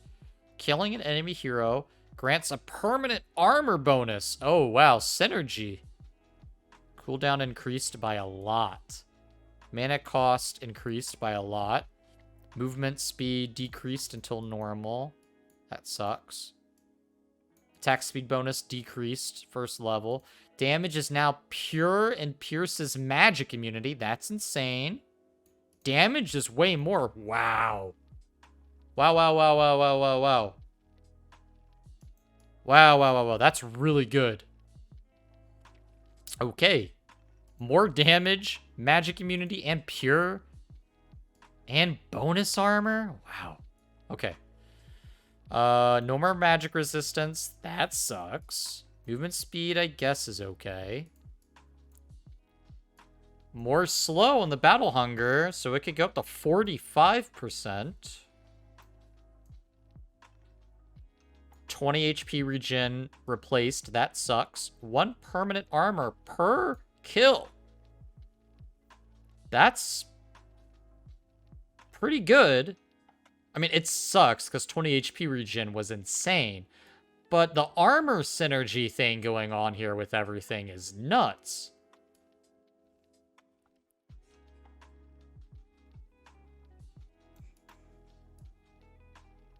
I don't quite understand that. Ooh. Oof. Oof. Wow, so we're looking at like a huge armor thing. I think Assault Cuirass and any sort of armor that you want to get on Axe is going to be insane. Okay, so now you just scale like crazy. Now you get a bunch of bonus armor every time you get to kill someone with your ult. Your ult already is a lot stronger. You get more permanent armor per Calling Blade kill with your talents, making it even more. And then your W does a ton of damage multiplied by how much armor you have. It's a multiplier. So your W can do a ton of damage late game. If you're level 25, you get another double armor multiplier. I mean, that sounds really good. The problem is it's going to take a while for that to really stack up. So I don't know if it's worth maxing your battle hunger in the early game. It could be worth just if you are getting kills, I guess. But, I mean, the slow is really good, though. You get it at 35%. That would be the best thing about maxing it early, is you'll have a much bigger slow. The damage will be less early game, but the slow early game, it could be really good still. This is a really interesting change. This makes Axe really powerful late game, and he's going to scale. He's going to be so hard to kill. You're going to need some fucking more than just a Desolator to take this guy out, dude. Holy shit. That's really cool. Oh no, don't go back. I really, really, really want to try out Axe with that new patch. That sounds insane. Enfeeble no longer reduces cast speed, reduces cast range. Okay, that's really good against spellcasters. Damage reduced by 10. Heal increased by 50, but that's level 25. So, okay, reworked shard. No longer disarms you. Your attacks apply 1 stack of sticky napalm. That's interesting. I don't know how often you'll be attacking people, though. Sure. Sure. I mean, less Spell Amp sucks. That, like, Spell Amp was really good because you do a lot of damage with, like, your E and stuff. More radius. Are we looking at sticky napalm strats now with on auto attacks? I mean, that is good, though. That is good. That is good. I don't know if it's good, though. It's hard to say, right? 5% Spell Amp is really good for everything, but sticky napalm is really good. And having a bigger radius on it, probably better in team fights, so. Yeah, this kind of sucks. You're not going to get that. There's no way you're going to get that. You're going to get the sticky napalm over that. 250 health with... Okay, okay. 5 sticky napalm damage replaced at 25 movement speed. Okay, so your talents get reworked. You get the cooldown or the movement speed. I guess I'll go with the movement speed, because movement speed so you can get as much distance from people with Bat Rider when you ult. Level 20 talent, 30 movement speed replaced with 2 flame break charges. Okay. 20% magic resistance replaced to 6 sticky napalm damage. Okay, it's kind of good. I mean, sticky napalm strats incoming, I guess. 35 cooldown reduction. Flame. Okay, so no, you probably want to get the flame break charges, because then you can get 4 sticky napalm charges on someone at a big radius. So that's pretty good. It looks like the shard, I don't see anything really reasonable happening here. Like, I don't think you're gonna, I mean, maybe you could get like a Bloodthorn and like maybe you could go in and attack a little bit quicker on someone, but I feel like there's so many other items you want before that that it's really not reasonable to think that kind of way. Like increasing your attack speed is not something that I would do. The shard is not really something that I would go for right away either. So yeah, I don't know. The sticky napalm charges are pretty good. I like the talent changes a little bit, but I still kind of, I mean, I guess they're a little bit less boring, right? Like 5% spell amp, 6 armor, health, movement speed, magic resistance, all kind of boring. This definitely makes it a little bit more interesting. They're definitely harder choices to pick from. So I do like that. Beastmaster. Replaced with movement speed on units. Okay. That's pretty good, I guess. Not bad. Ooh, new scepter ability. Blood Mist. Spray blood. Taking 5% HP, pure damage every second while dealing 5% of a unit's max HP to enemies within a 450 radius, slowing his enemies by 25%. While active, thirst healing is increased by 50%, CD 4 seconds. What? Can I look at this? Is that something I can look at? Blood Mist. So you're constantly doing damage to yourself to slow enemies, increasing the healing of thirst by 50%. Wow. Interesting.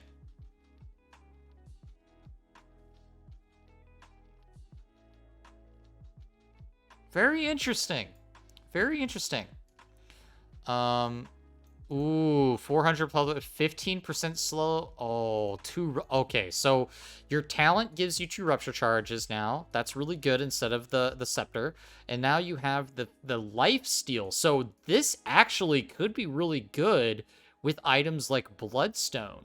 So now you have your Bloodstone charge with all the spell lifesteal. You could just go in on someone with the Blood Mist and probably not even worry about like all the damage you're dealing to yourself. So there is a lot of synergy going on here with the item changes. So that's kind of cool. I like that. That's interesting. That's pretty interesting. I don't know if this is an item you would get first. I don't think it would be at all. It seems like a pretty decent thing to get later, but definitely not an early game item.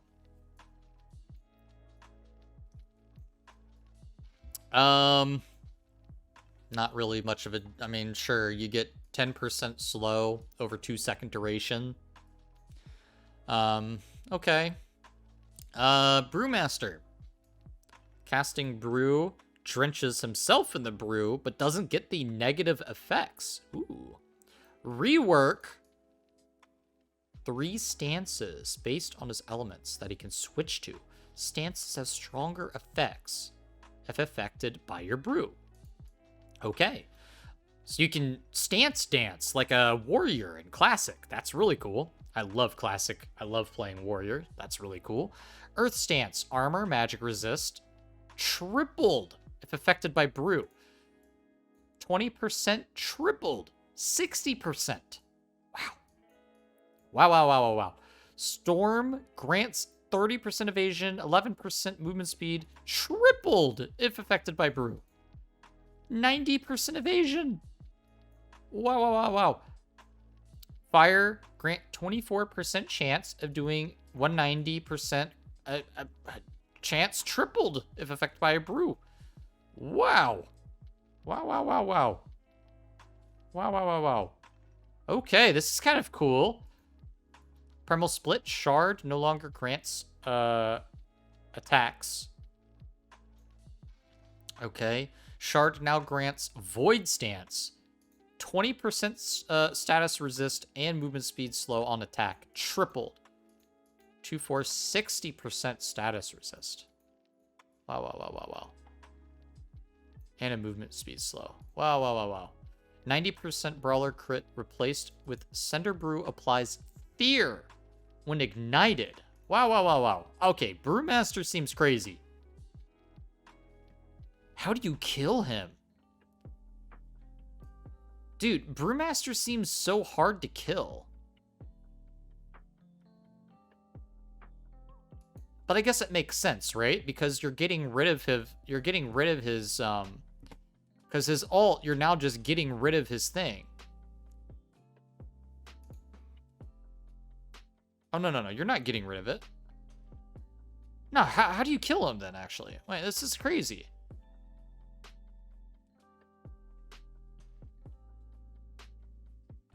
What was the old Drunken Brawler? It was nothing like this. It was just a passive that gave you, like, the crit and stuff, right? Ah, this is insane. You still have the Thunderclap. Your Brew's just... I mean, Brewmaster's just better, right? Like, this is way better than the old crit. Now you can do... You have so much utility. You have so much options. But now when you have the Shard... It gives you status resist and movement speed slow for 2 seconds on attack. I don't know. This seems insane to me. This seems really fucking insane to me. Bristleback. Okay. Kind of sucks. One more charge. Okay. That's pretty damn good, actually. One more charge on his ult. That's actually really good. Reduce your mana, Sag, but also probably needed. Just some minor tweaks.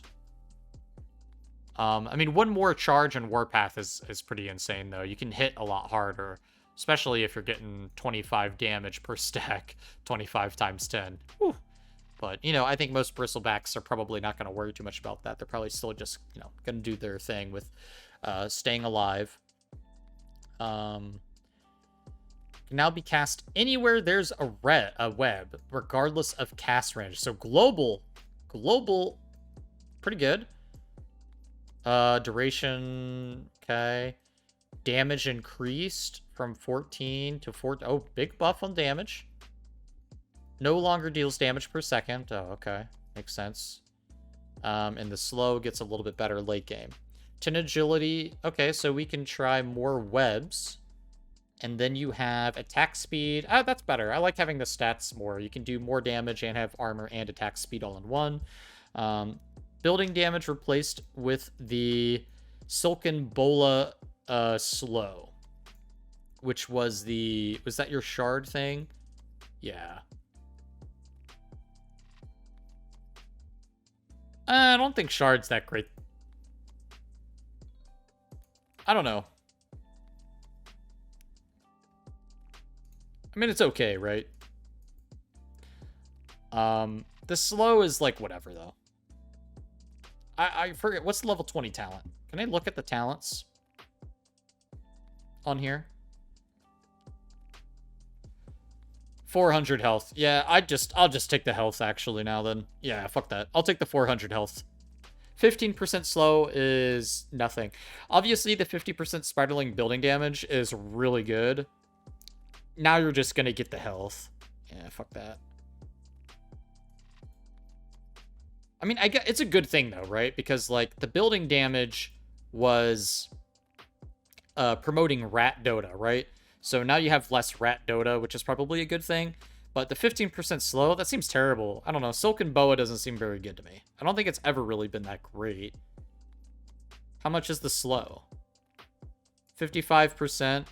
So it's 70% slow. I mean, it is a really good slow, but I mean, 55% was already good. So you're making something that was already good just a little bit more good. It's like overkill. It's not really that necessary, in my opinion. I don't think you need it. Whoops, I think I hit the back button. Okay, Centaur. A little bit more damage. Obviously, the strength gain sucks. A little bit more damage here. Shard applies a strength bonus before dealing... Okay, so that's a little bit more. Okay, so that got nerfed. Ooh, Scepter now leashes affected enemies. Ooh, so that's like experimental patch, Overwatch, Orisa, right-click, halt. tethering an enemy so you could go through people and then drag them backwards. Ooh, wait, that's worth. That's insane. That makes Stampede really cool, actually. Ooh, I really like that. That's something I want to try.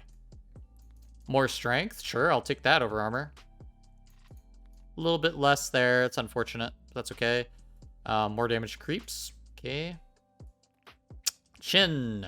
Bonus movement speed increased by quite a bit, but only really kicks off for the last 2 levels. Nerfed the heal a lot, but gives you a heal per second. I think that's a nerf. The heal was probably better as a burst effect. So it's like better to have it now rather than later, you know? So if someone can survive to have that 10 seconds off, then it's probably worth it because it heals more overall. But having the burst healing was probably better for a team fight, especially if there's a lot of burst damage. If there's not a lot of burst damage on a team, then this is really good. But generally, that heal per second late game probably isn't going to get full value because there's a lot of anti-healing from, you know, if people are smart and they're playing against the Chen, they're probably going to have Spirit Vessels. They're going to have Scotties to reduce healing as it is. So, I don't know. It might not be that impactful. I mean, it seems really good, but you have to survive it first, and then you have to not get your healing reduced second, which is also very likely to happen. Heal replaced with the heal over time thing, so you know the heal is really good. I mean, it's good. It's very situational. I don't know how. It really depends on the enemy team with how effective that's going to be. But you know, nobody's really gonna play Chin. Let's be honest. I don't think. I mean, some people will, sure, but he's not a very popular hero. This is your esports scene hero. You're not gonna see people play Chin unless it's like, you know, on the esports side of things. Longer channel time on Barrage. More damage. That's really good. Less mana sucks, but more damage is probably worth it. More bursty. Okay. Yeah, okay, sure. It's like whatever. I guess the magic resist would have been kind of nice to have still, but this is okay, whatever. Replaced gains creep abilities. Only steals their first ability. This could be insane. Ooh, I like that. 25% more health. That's good. 50 health damage replaced with more burning barrage. Okay, Clink seems really good. With all the new abilities in the game, this could be insane, depending on what the first ability is. You know, it's hard. I don't really know what all the first abilities are off the top of my fucking head, right? But this has the potential to be really cool. But you have to hit level 15 before you can do it, so you do need to make sure you're getting a lot of levels. So Clink's mid, probably. Still really probably want to play mid. Plus 100 power cogs, leash units inside. Ooh, clockwork. Level 20. You ain't going nowhere. That's cool. Crystal Maiden, attack speed slow increase. What, a little bit. Grants mana to all allies within a radius whenever Crystal Maiden casts a spell. But not items. 200 health. Okay, that's good. 6% magic resistance replaced with mana. That sucks. The magic resistance was really nice. So wait, so your aura doesn't work on the map anymore? Oh no, it still does. Oh, this is just an additional effect to it. So you already get the global ally mana, and you get the bonus, and whenever you cast a spell, you give mana even more to other people. Okay, so that's actually really good. That just helps you in the early game and with laning, because you can help whoever your ally is get more mana. Okay, no, that's actually good. I thought it got rid of it. This is just on top of it. That's really good then. That's really good. That's a really good plus little thing there. That's really good for Juggernaut. Holy shit, that makes Juggernaut Crystal Maiden, like, really fucking annoying, probably. Health is really good. Getting rid of this sucks, though. Oh, yeah, what's the level? What is that? Level 15 talent. Ah, that sucks. 3-second Crystal Nova cooldown, I guess. What is the cooldown normally? 8-second, -3. Make it a 5-second cooldown with Crystal Nova. I think you actually get the Crystal Nova cooldown over the 20 aura mana per cast. Because I don't think at level 15, I don't think you care too much about your teammates getting mana.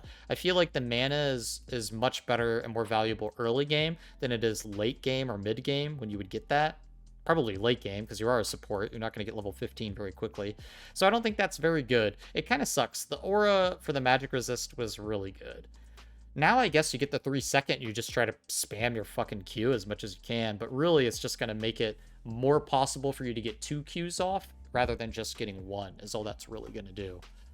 So yeah, maybe that's better. I don't really see, I mean, maybe if your team is really mana intensive, but I don't think it's that great. Okay. Makes it worse early game.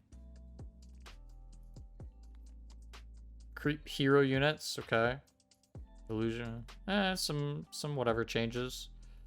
Now deals 50 damage at all levels. Total damage rescaled. So it does less early, more late. Ooh, True Sight over rooted targets. I like that. That's really good. 0.3-second fade time. Shard no longer reduces cooldown by 2 seconds. It's unfortunate. Damage reduced, I guess. Deadline damage reduced. A lot of little nerfs then. A lot of little nerfs. However, the True Sight is really big. So now you can maybe even play Dark Willow. You have more incentive to play it against like Sand King. Because like putting a maze on top of a Sand King is really good now. Like, especially because it's like his big AoE sand. His little, you know, sand pit or whatever you call it. You put a maze on that thing and he gets in it. Damn. Dark Willow is a really good counter to Sand King. Dawnbreaker! Hold on. Let me drink some more water. These are going on for a while here. Alright.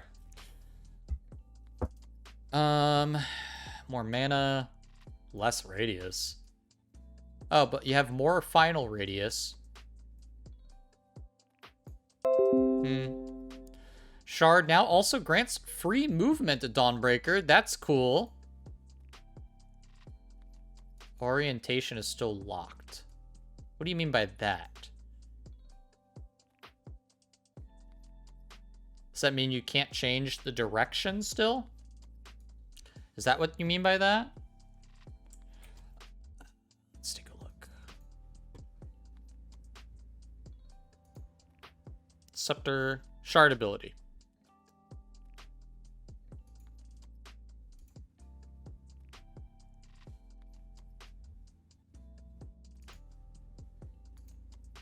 Are there no videos for it? Is that why? Okay, well, whatever. I wanted to see it in action, but that's okay. That sounds good, though. It sounds good. It's just a plus. This change kind of sucks because you can't use it as much, and mana is kind of rough. You'll probably need a Soul Ring.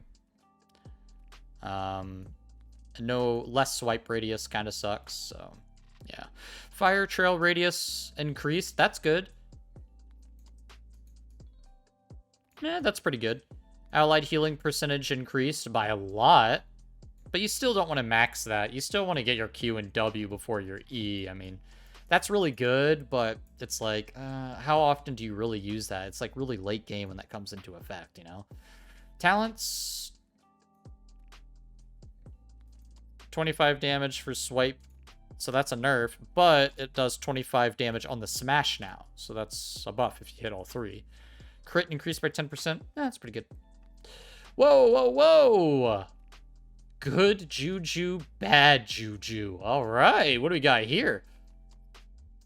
Good juju now also reduce. Oh, hold on, let's just click on him. I just want to see it. Bad juju. Whenever hit by a spell, temporarily gain lose armor. Can be activated. Deal damage based on the charges they have. Whenever a Dazzle casts a spell, all of its abilities' cooldowns are reduced. Okay. Pretty easy. And Bad Juju can be activated.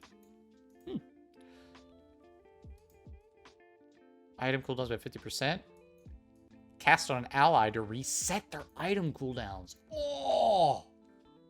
Wow! Wow, wow, wow.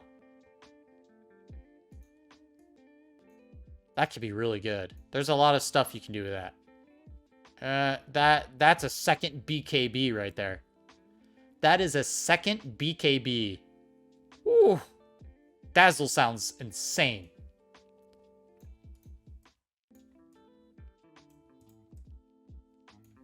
Does Shallow the Grave get changed from the immunity? No, it didn't. Okay, they just get heal amp now. Buffed. Wow. Wow. These are all like pretty great changes.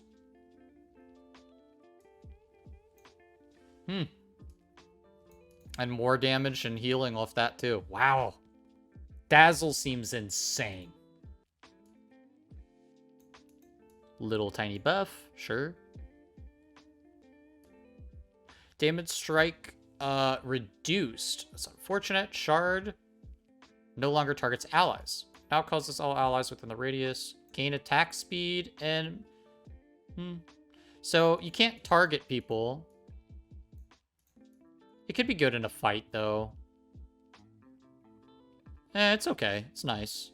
That's a nice little buff. It's pretty good. You put it on an enemy. You have a melee hero attack that enemy.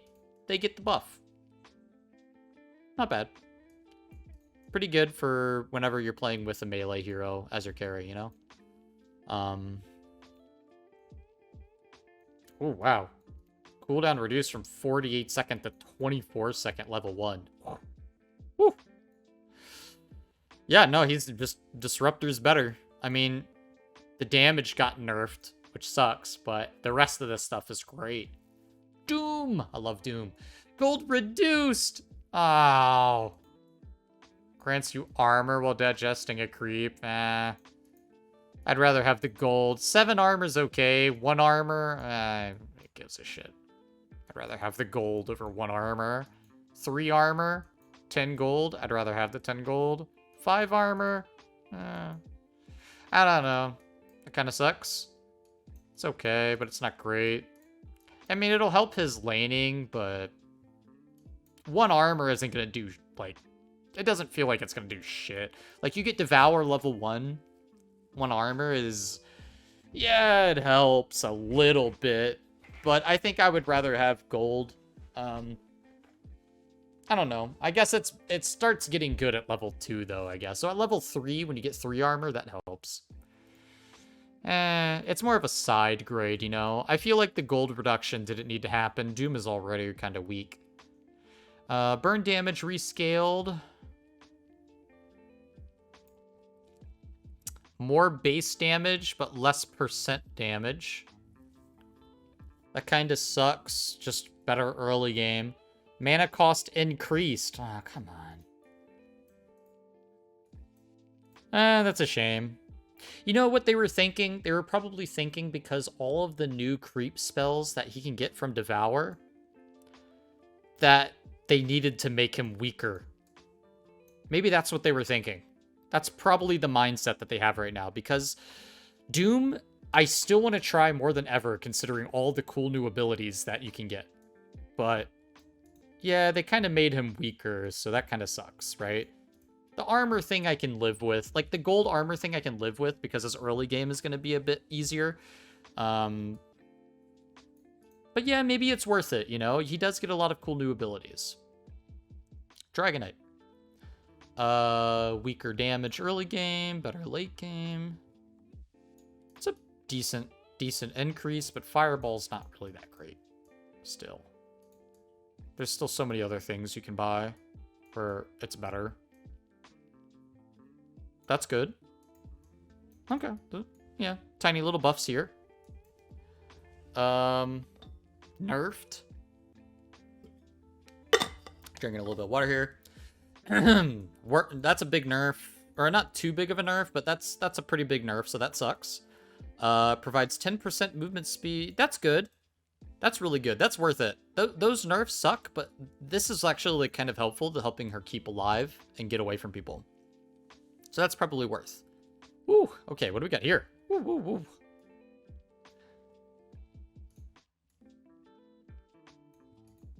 A little bit more damage. Less damage.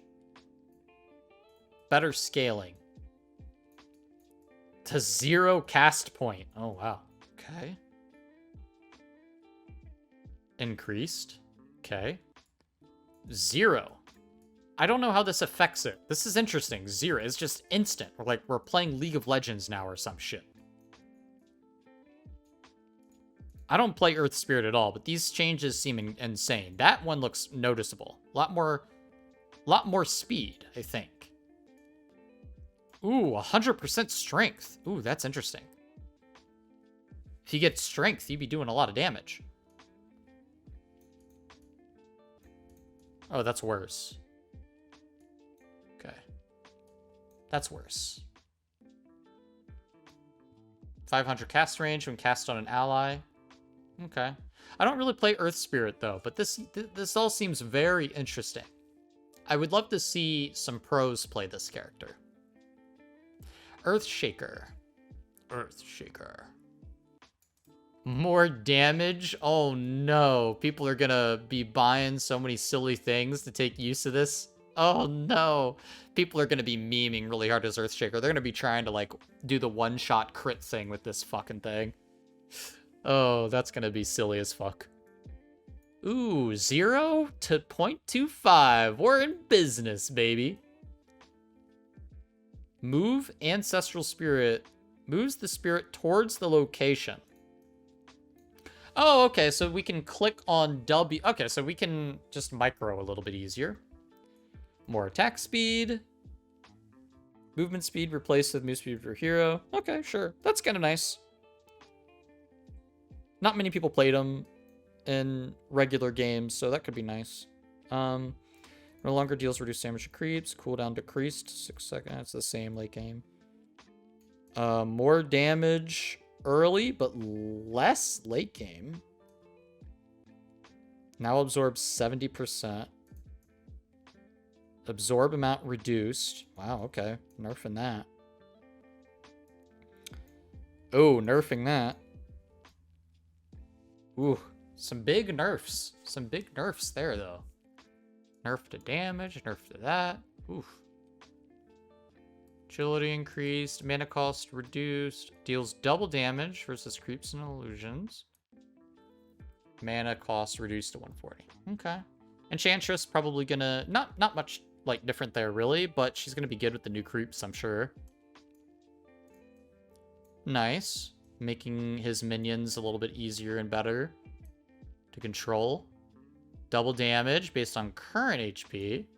Damage per second rescaled to current HP. I think that's really good. Because it's 12%. That's interesting. We'll have to see the numbers on that, but that sounds really good. Ooh, nerfed black hole? On the shard, outer radius reduced. Okay. Still, that's a nerf. That's anything nerfing black hole is not good for him. Ooh, damn. Half more HP regen. Hell yeah, brother. Big numbers, big numbers. Grimstroke. Okay. More damage if you hit more units. Makes it easier to cast, but a bit slower, but still pretty fast. It's whatever. Damage rescaled. Less damage at level 1, but more at level 2. And more stun, less, but then more at... Oh no, it's just the same. Okay. So it's just a lot worse early game.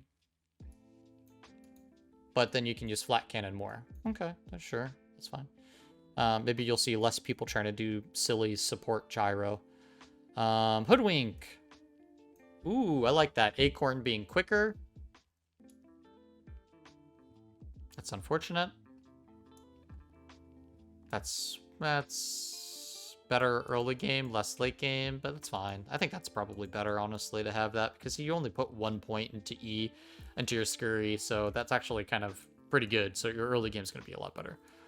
Yeah, that's a nice little buff. I don't know if you take that, though.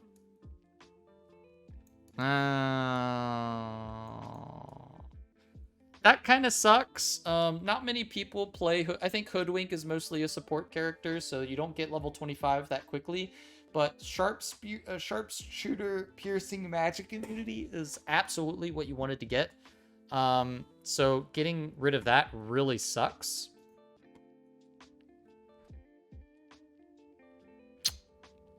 I don't know.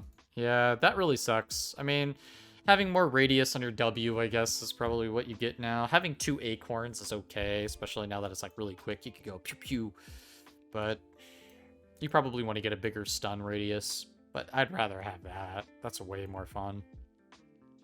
It might be like too good, but that's way more fun still. Damn. Ton of magic resist, huh? That's crazy. Less strength. That's good, but that's hard to deal with. Bonus movement speed decreased.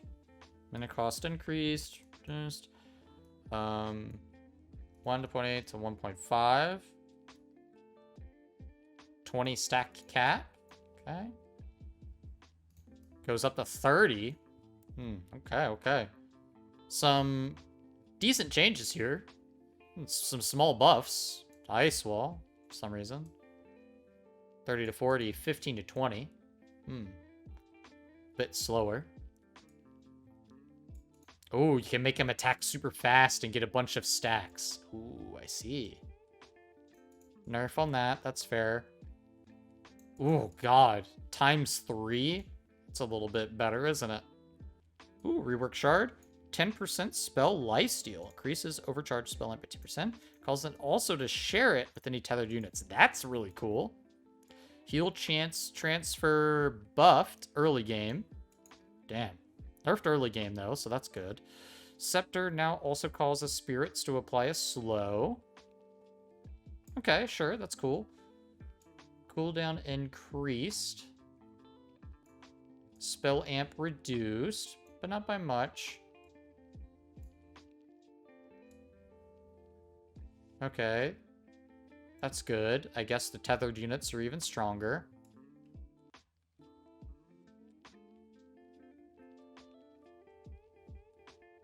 I don't know. The movement speed, I guess, is okay. More damage on spirit. It looks like the spirits are going to be doing more damage. And slowing, if you get the scepter. Ooh, max HP regen bonus. Okay. 400 health to tethered units. Wow. Okay, Io's going to be really good. I think Io's always been really good. I think this makes him pretty damn good, though. These are all really strong changes. I mean, that 10% nerf to the heal transfer, I don't think matters when you get all this. But you do have to think these are level 20 and 25 talents. It's pretty hard to get to...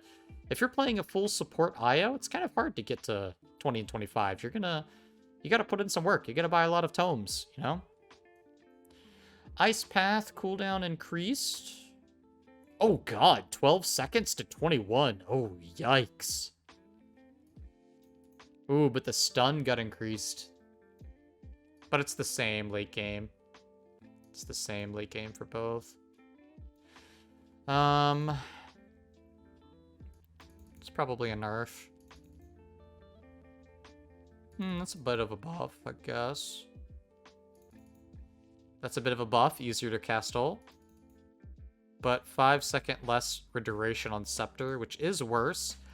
However, 25-second duration... I mean, 30-second duration on your ult was already overkill. That last 5 seconds probably meant nothing.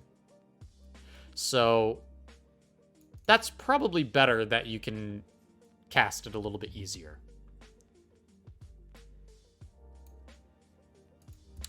Sure, that's nice, I guess. That sucks. Attack speed was really nice to have. 8 armor replaced with 40% lifesteal. Oh, interesting. That could be pretty good. And that sucks. Losing the attack speed sucks.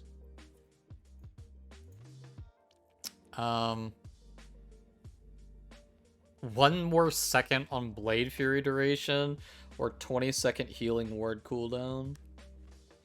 I mean, the argument, I guess, to make... I mean, the healing ward is really good value. I guess if you are using your Blade Fury a lot to try to TP scroll away, that 1 second could maybe come in clutch for moments like that.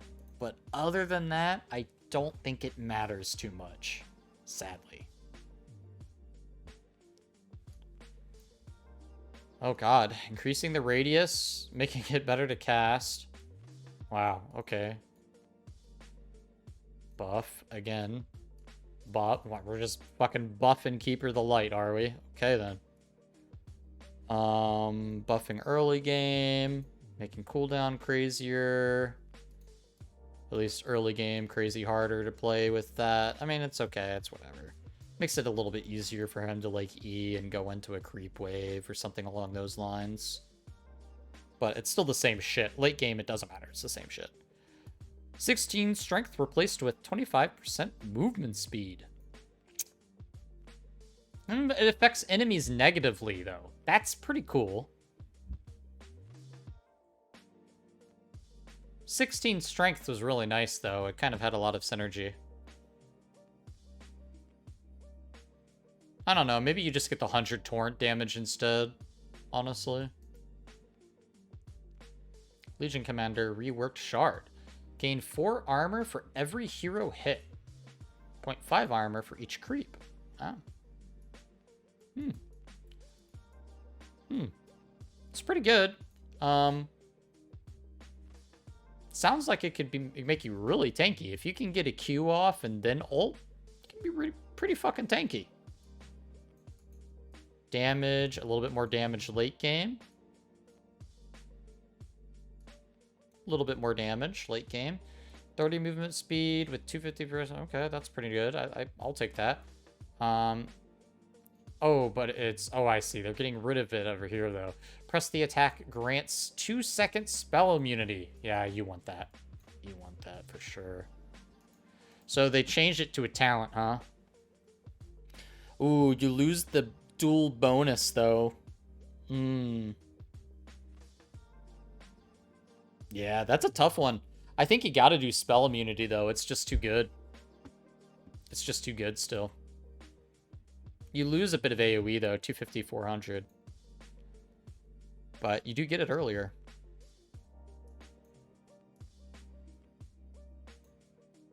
Okay. That sucks. That sucks. That's a really big buff, though. 30%, and then it starts at 30 level 1. You max it, goes to 60. Wow. First tick of damage slow after casting. Oh, nice. That's good. Mana cost reduced to 420, baby. Yeah, that's good. All this stuff sucks. This stuff is great. I'm definitely loving that. I'm going to play the shit out of Lich. Okay. It's not that big of a deal. The wounds will fester and spread to a random other enemy. That's pretty cool. After 500 damage, it spreads, huh? That's pretty cool. I like that. Reworked Shard. Lena's spells deal 10 more damage for each Fiery Soul charge. Okay, so yeah, that's pretty good. You get a lot of... What was the old Shard? Oh, I forget. What was the old Shard, though?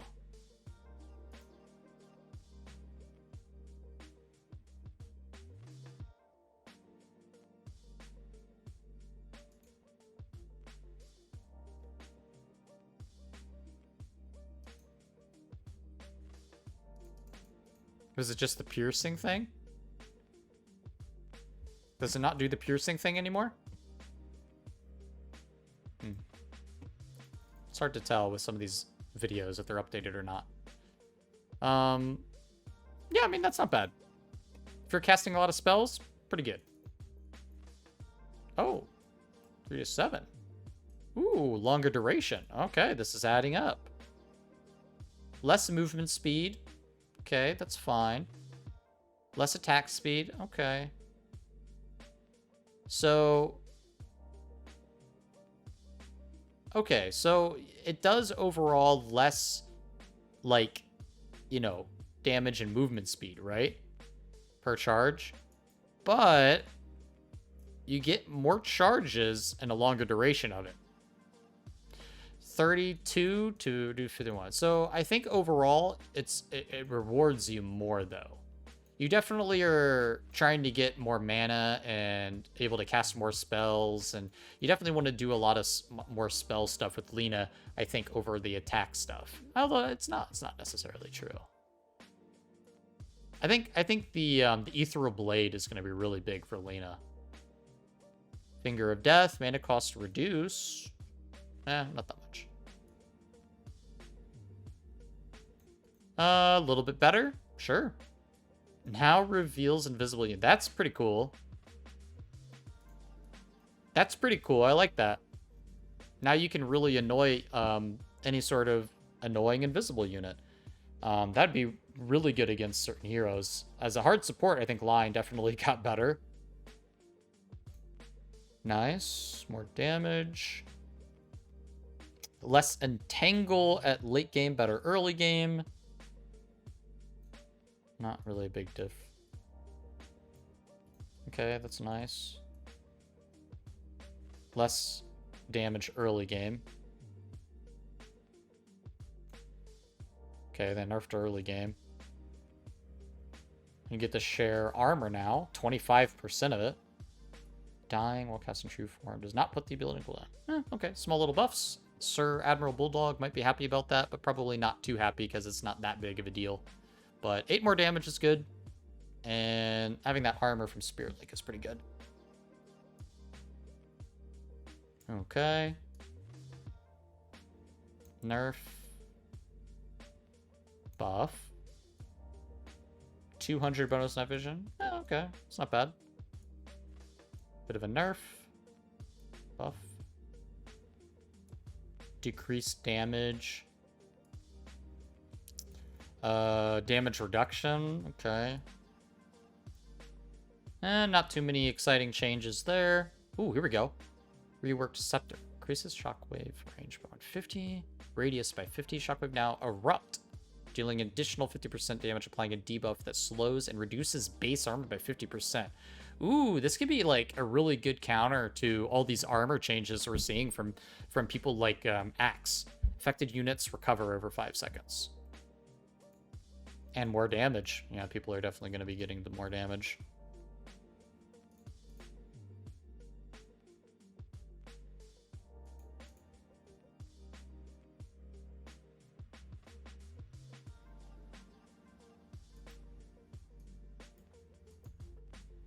What was the old scepter?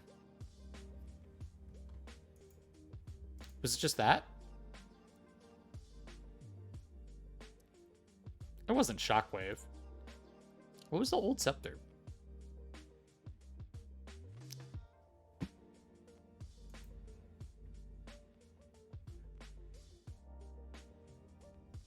I don't know. I never really played much Magnus. The most I know about Magnus is just all the TI memes and all this, the horn toss. Seems really good, though. Marcy! Ooh, we got new stuff! Marcy! Let's see what she's got. We got a big rebound. Oh my gosh. Set the autocast, and you can throw the targeted unit instead of rebounding off of it. Oh, that's great. We're like tiny now. You can dash to someone and throw people. Ooh, that's really good. Scepter. Reduces Unleash cooldown by 10 seconds. While Unleash is active, all of Marcy's abilities unleash pulses. Ooh! but it doesn't take away your charges. That's really good. So you can do pulse damage. Ooh, that's good. Oh, rebound can no longer target enemy units. Okay, only allies. Increase. As expected, nerf the damage. That's fair. It's a big nerf. Big nerf. Let's see here. Can no longer be a good relay. It's like whatever. Some small tweaks here. Like, it's not a big deal when it's 11 seconds to 12 seconds, you know? It's like, whatever. A little bit worse, a little bit better, you know? That's all those changes really account for. Mana cost reduced. 140 total levels. Doesn't seem necessary. Like, she has so much mana. Why do we need to reduce? Whatever. No longer disabled by break. No longer activates the spellcaster is further than 2,000 units away. Attack damage replaced with attack speed. Okay. Evasion replaced with mana shield damage per mana. So you have 20 attack speed or the mana shield damage per mana, which honestly I would say is probably better. I mean, that seems really good. Obviously, if you're level 10, you want the attack speed so you can farm faster and like get your items quicker. But this is really good. Late game, you get that, and like you're tanky and hard and possible to kill. Like that's great. But I think most people are still want to go the attack speed because it is the level 10 talent, and attack speed just helps you kill things quicker and get the gold quicker.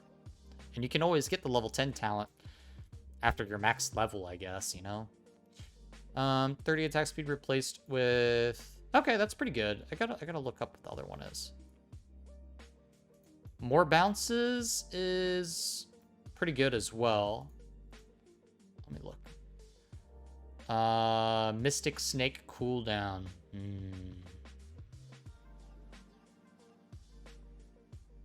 That's a tough one. That's pretty tough because if you're doing the Shard and Scepter build, the cooldown is really, really good.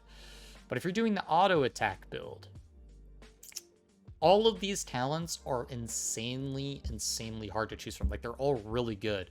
It all kind of depends on what you're trying to do, right? Like, you can tell that, like, if you're trying to do the Aghanim Scepter and the Shard thing, which is very good, or if you're just trying to do full carry, those are some tough choices, man, for Medusa. I would say that, you know, depends on your playstyle. But I think that the Mystic Snake bounces is probably better for team fights. I think the split shot damage penalty is pretty big, but I could also see the level 15 talent where, no, you probably do want that at level 15. You'll probably still be farming multiple fucking camps at that point. So that might be better to just keep farming along with the speed. Yeah, at level 15, yeah, that's probably better. Depends on your gold, I guess. Maybe it all depends on your GPM.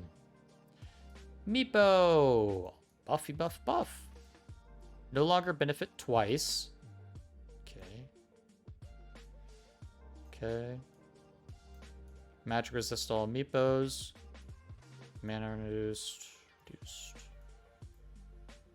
20% more health from dig. Okay. 20 base damage replaced with 30 poof damage. Okay. That's really good. Level 10 meepo gonna do a lot of poofing. 15, the 40 damage replaced with Earthbind grants True Strike. And what's the other one for that? I don't really play Meepo. Level 15. Evasion. Yeah. That's an interesting change. I wonder if this is a big deal for Meepo players or not. Definitely don't see Meepo that often. Mirana. Lot of stat nerfs. It's unfortunate. Reducing the cost of star. That's kind of nice late game. Rework the shard. Grants +1 leap pounce, dealing damage, and a forward cone to units, slowing them. I gotta see what that looks like.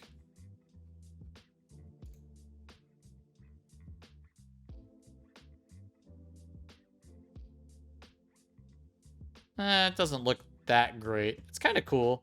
I don't know how useful that's gonna be, though. you don't usually want to leap into an enemy unit that way. I guess it's good if you're trying to kill enemy squishy supports who are alone. It helps you kill them quicker, but that's about it. Nerfing Monkey King Vision. Scepter also gives soldiers the ability to increase their stacks. Okay. That's pretty good. Replicate steals 20% of each stat. The replicated hero's primary attribute is strength. It would steal resistance, agility, attack speed, int, spell. Ooh. Ooh.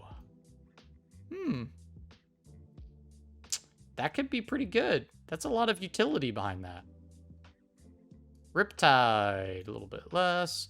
No longer triggers random. Now every 5 attacks. Okay. Now you really want to get some attack speed. You really want like a butterfly and stuff. 8 agility replaced with Riptide damage. 12% chance with 1 hits.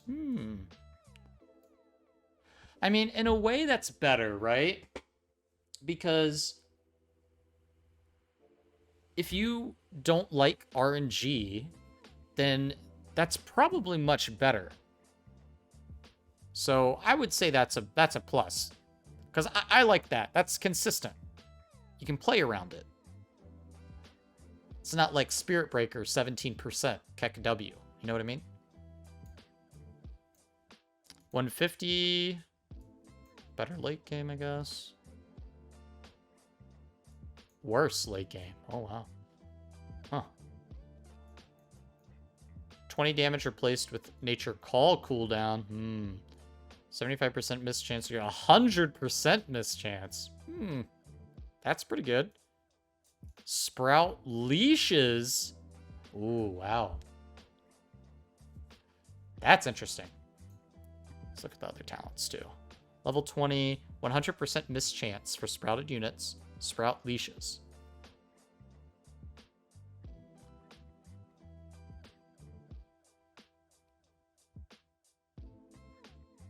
Wow. That seems interesting. His minions are weaker, but it looks like you can get a lot more of them. Especially with the -8 on the cooldown. No longer increases enemies' death timers. Killing an enemy now grants you permanent HP and mana regen. That sounds kind of fun. Wow. I really want to try that out. That sounds really good. I mean, obviously, this was a mechanic that was really good, but it's an unfun mechanic for the person on the receiving end, right? But, like, that sounds spicy. I really want to try Necro and just try to never die, depending on how many kills I get, you know? Gotta do well. Ooh, that's really good. I like that. 0. More damage. Nerfed. Unfortunate. Nerfed. A little bit of a buff with level 25 talent. That's really nice, though, to be able to have your damage buffed by 5. And there's just some small nerfs, some small buffs here. That's a little bit of a buff for the early game. But you don't really have a whole lot of mana as Nyx. He barely can have enough mana to do all of his spells. Cooldown reduced on W. Mana cost reduced on W. Intelligence multiplier reduced pretty heavily early game. You can use it more often in the early game.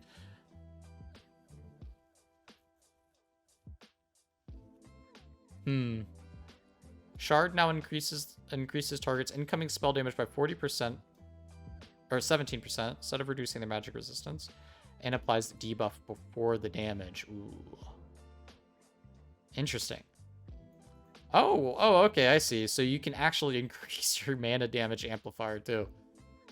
300 AoE mana burn and damage amplify mana burn.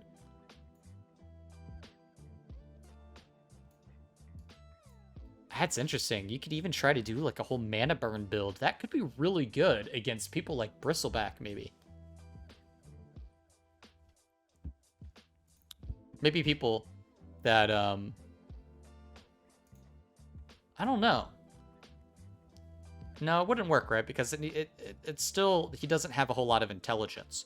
But it could work really well against people who are clumped up together. I can't think in my head how much 380 radiance is.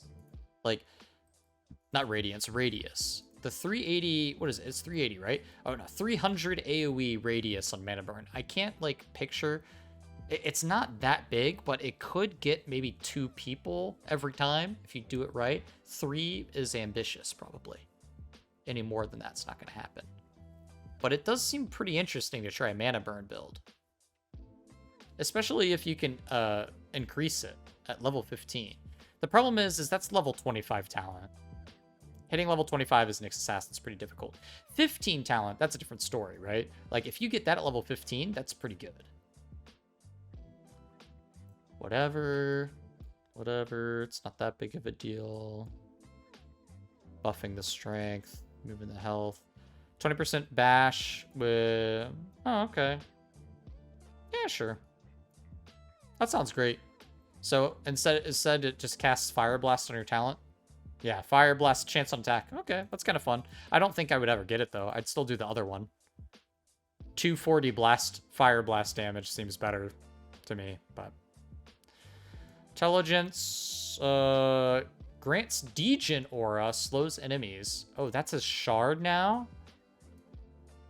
No longer gives status resist. Is now also applied to Omni Knight if casted on an ally. That's big. Grants additional strength and regen if it gets rid of things. That's good. No status resist sucks. No longer basic skill. Oh my god, they swapped it. Hammer of Purity is your E now. Wow. That's cool. Huh. 40% status resist on... That's actually pretty good. I kind of like the HP regen, but that status resist might actually be better. Okay, this is pretty cool. Hammer as your regular skill. So now you... Do you just level that? Fuck, I don't know. That's really good. I mean, your Q's probably better, right? But, I mean...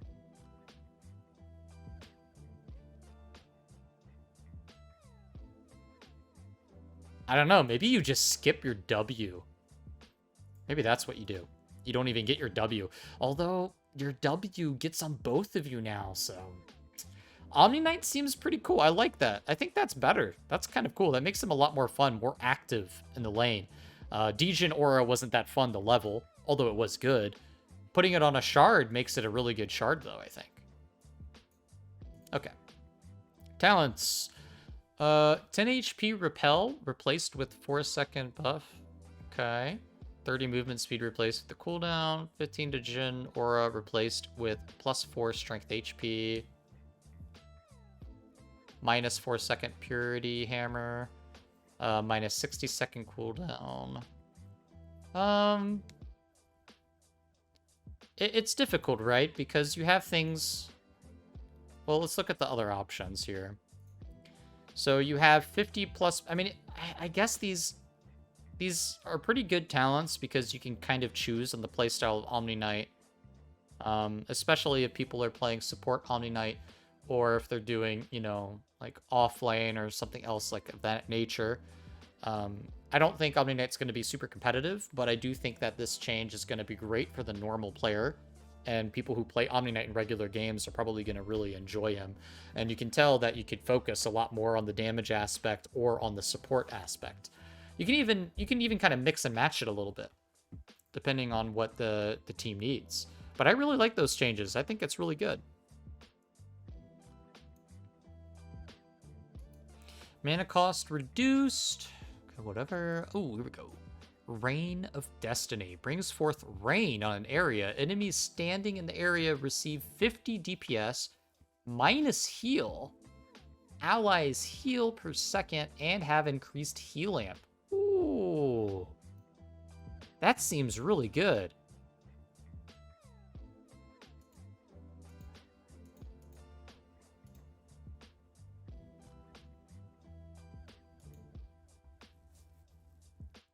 Oh, man.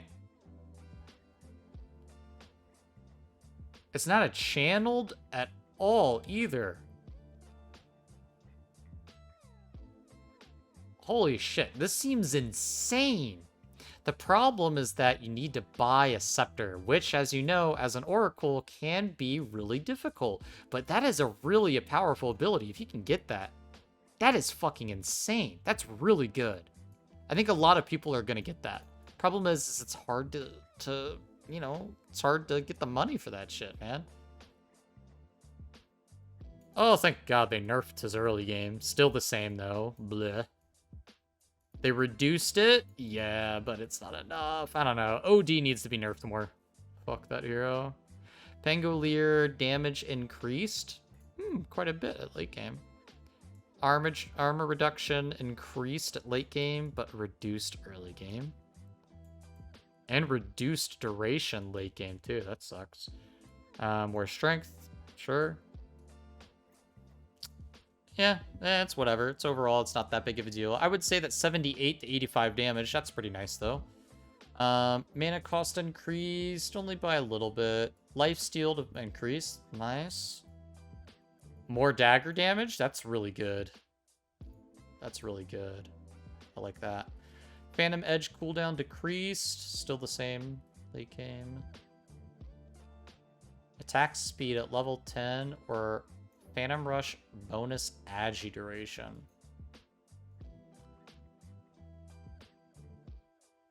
Fuck it, dude. I'd rather just get the health, I think. Yeah, I think the health might just be better.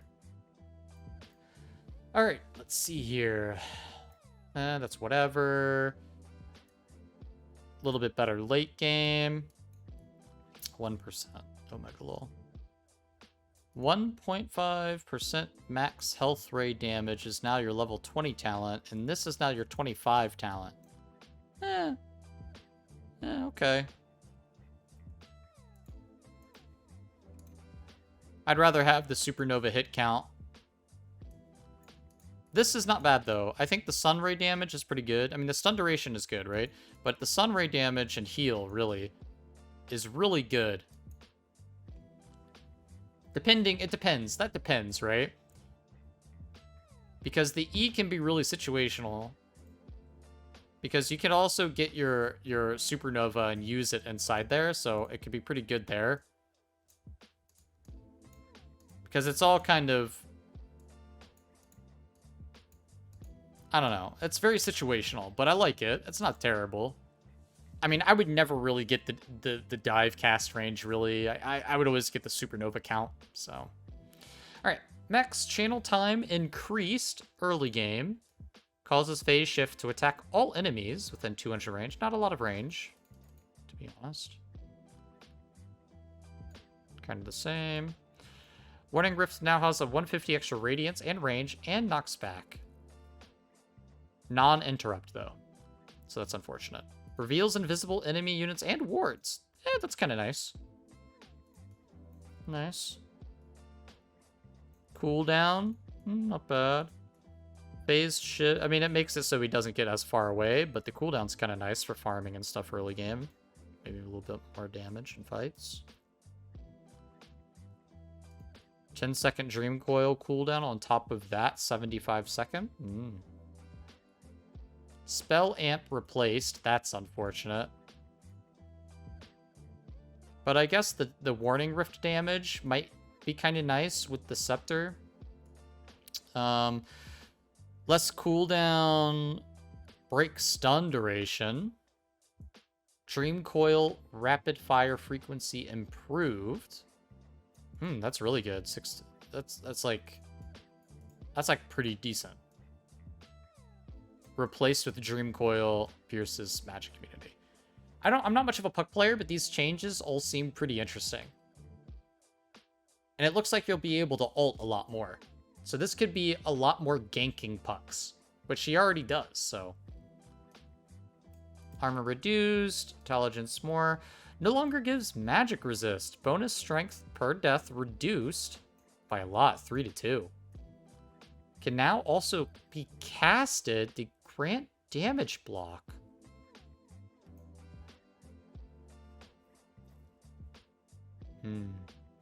It's interesting. It's not a lot of damage block. 5 damage block level 1, and obviously you're going to level Flash Heap last, so it's definitely interesting. I don't think it's that good, but I guess the point is you have the 1.5 over 1.1, so the 1 point into it is really good early game. So it just incentivizes Pudges to get level 1 and not worry about it. It's okay. It's not bad. 10 second to 5 second. That's really good. Cut it in half, man. 5 seconds. Whew. Can now be cast while channeling. Ooh, you can W... oh my gosh, that's insane, actually. No longer heals 2 hits whenever an enemy casts a spell. That kind of sucks. Aura reduces enemy spell damage by 25%. That's really good, though. So it's stronger, but less survivability. I'll take that. Rework. Life Drain can target your ward, causing Life Drain to refract to all enemy heroes in range of the ward. 70% damage. The effect is interrupted if the ward is destroyed. Oh, hold on a second.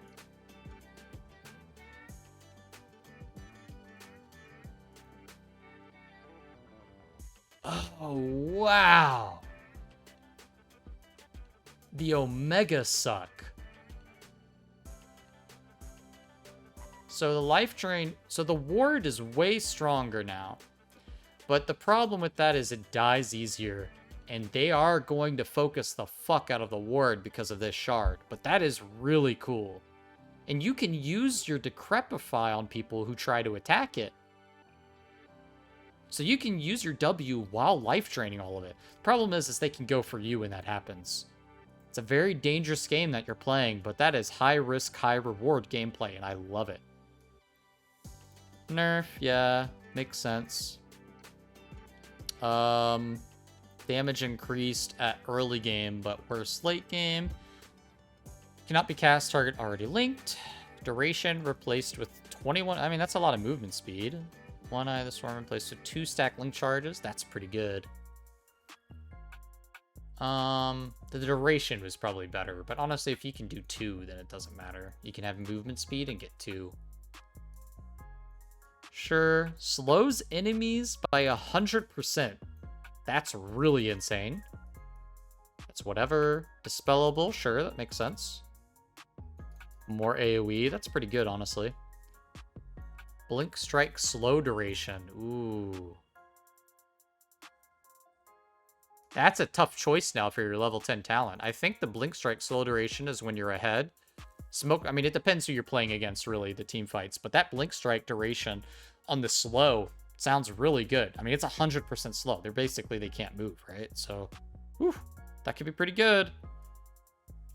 Trick of the Trades applies a basic D... Oh, I like that. That's really good. You can use it while rooted and leashed and remove it. That's insanely good. What's your other 25 talent? It's a cooldown. Nah, fuck that, dude. The Dispel is so good. You can get out of leashes and everything. That's insane. Ooh, Arteezy's not gonna like that. Spell Steal cooldown reduced to 4 seconds. Wow. No longer reduces cooldown. Okay, fair. Lets you steal 2 spells. So, sub ability is somewhere. It will now take both of your spells. Okay. Still, though, 2 spells. You can't steal Tinker's rearm. Fuck Tinker. Dude, that is cool. I want to play some Rubik. I'm so bad at Rubik, but yet I love him. He's just so much fun. And this sounds like a blast. Holy shit. Okay, what do we got here? More damage interval. Meh. Oh, what? We're just doing a bunch of caustic finale damage here? Oh, no. Okay, you're moving that to there. It's whatever. 100 epicenter radius is pretty good, though. I think you still want that. I don't think Sand King is going to be that good this patch, though. I think there's a lot of things that fuck up invisibility. Shadow Demon. I love Shadow Demon. Secondary ability with Axe Shard. Basic spell on target allied unit, removing negative dot. Okay. At the end of the duration, the unit is healed. Enemies under the effect of it can still be affected by demonic cleanse. Not bad. Not bad at all. Not bad at all. Pretty good, honestly. It's easy to counter this, though, but... I mean, like, Shadow Demon's one of those heroes that's... I've always felt like he's easy to kill, easy to counter, you know? Like, he has not much CC, right? Like, he's gonna... Like, if you're playing him as a support, you disrupt, and that's, like, all you got, right? You can slow people, but if you compare it to what other support heroes do, you know? It's just not as good. But I do like him. I think he's really good. But just not super competitively, depending on your rank, right? He's probably better at lower ranks. Like my rank, for example. KEKW. Shard also fears. Debuff enemies. 8% spell amp. Ooh, you got the damage. Ooh, auto attack Shadow Fiend. Level 10 Shadow Raise damage. Oh, man. Base damage at level 10 is better than spell amp, but spell amp can be better late game, so this makes him maybe pop off a little bit harder. In the early game, he'll have a lot more threat. Damage reduced by a lot late game. Oh, it heals him. Wow. That's pretty cool. Huh.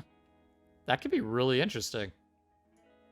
Creeps hit increase 2 to 4. Nice little buff here for Shadow Shaman. That's really interesting. I don't know how often this heal will come into effect, but I see why they nerfed the damage. Big nerf to Silencer, I'm gonna get, yeah. Shard also increases intelligence stolen on kills by 2. That's actually pretty good. Arcane Curse. They're just nerfing the shit out of Arcane Curse. Ooh. That's really good. More ult time. Oh, that's good. That's really good for Silencer, man. Damn.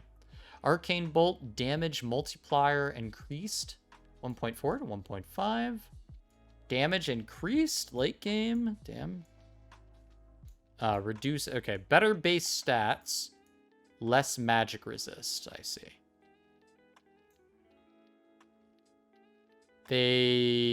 What is it? 50 more damage, level 1? Okay.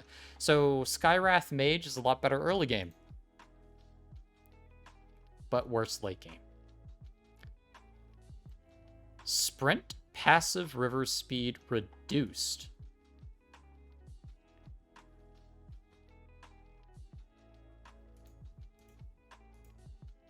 Targets leave water trails for 8 seconds behind them when you ult. Ooh. That's pretty cool. You might not even really need a Blink Dagger. You can build something else before you can get a Blink Dagger, you know? That's insane. That's a nice buff. Oh, but they did reduce the speed, though. I think that's still good. That's still really good, though. 40 damage on contact. Radius increased. Okay, that's a big buff. Buffing the pounce. Okay.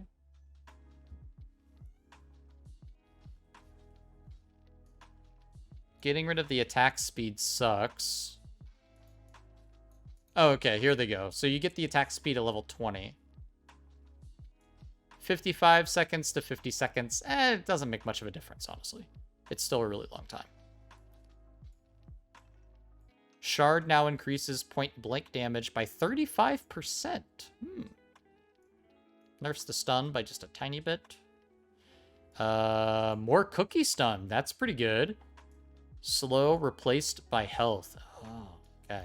They're both really clutch. Honestly, I think the 125 heal is a bit more clutch at the level 10 range than 0.3 second stun. But the 0.3 second stun could be better. Could be better. If you need more setup, that helps with that. The heal replaced with +2 attacks. Probably want the scatter blast damage, and that got buffed, so that's kind of nice. That's whatever. Reducing it. Oh, it does like no damage but you can use it a lot more. Spectre, I love Spectre. Search radius reduced by just a little bit. Damage increased just a little bit for the same at late levels. Doesn't matter too much, just a little bit better early. Mana reduced, that's nice. 400 health nerfed, okay. Okay, we got a little bit of nerfs here, so that kind of sucks. But everything else here is a buff, so that's kind of nice. We'll take it. Okay, nerf, nice. Nerf. Okay, nice. We nerfed Spirit Breaker across the board. I like it. 0 to 0.5. Interesting. More attack speed. Mana regen reduced. Interesting. Attack speed with the damage. Okay, so the damage is at level 15. You probably still want the mana regen, even though it's got gutted pretty hard. But, I mean, 20 attack speed doesn't seem that great for you. Scepter now dispels the target. Reworked the shard. Warcry is undispellable. Passively grants 5 armor. It's not that great. You're not going to build that anytime soon on a Sven. You're pretty much only going to get that for luxury build, you know, if you have nothing else to buy. 15-second... that's actually not that bad. 8% movement speed, and then you have strength cooldown. I mean, the lifesteal was always really good, but having the strength cooldown could maybe be better. It makes you have more uptime for the fights. Level 15, you want to have your ult up for every fight, so it does help with that. Techies, we read all of this stuff already, which is pretty cool. Templar Assassin, spill damage rescaled from 1.5. Okay, so we just have base numbers now. Psyblade range with attack spill. 15% evasion increased, okay. Refraction got nerfed at level 25. That's probably a good thing. That's way too strong. Evasion replaced with Conjure Image outgoing damage. That could be good, because I don't know if you necessarily need the evasion. Reflection slow. That's like bleh. I'd rather take the 300 health. 10 stats. That's a big buff. You could, however, just go with the 10% image damage and 2 more second duration, but I think I would just go with the stats. And what's the level 10 talent?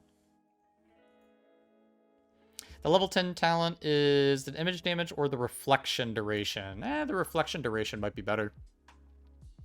So you probably just do that, and then you just take the +2.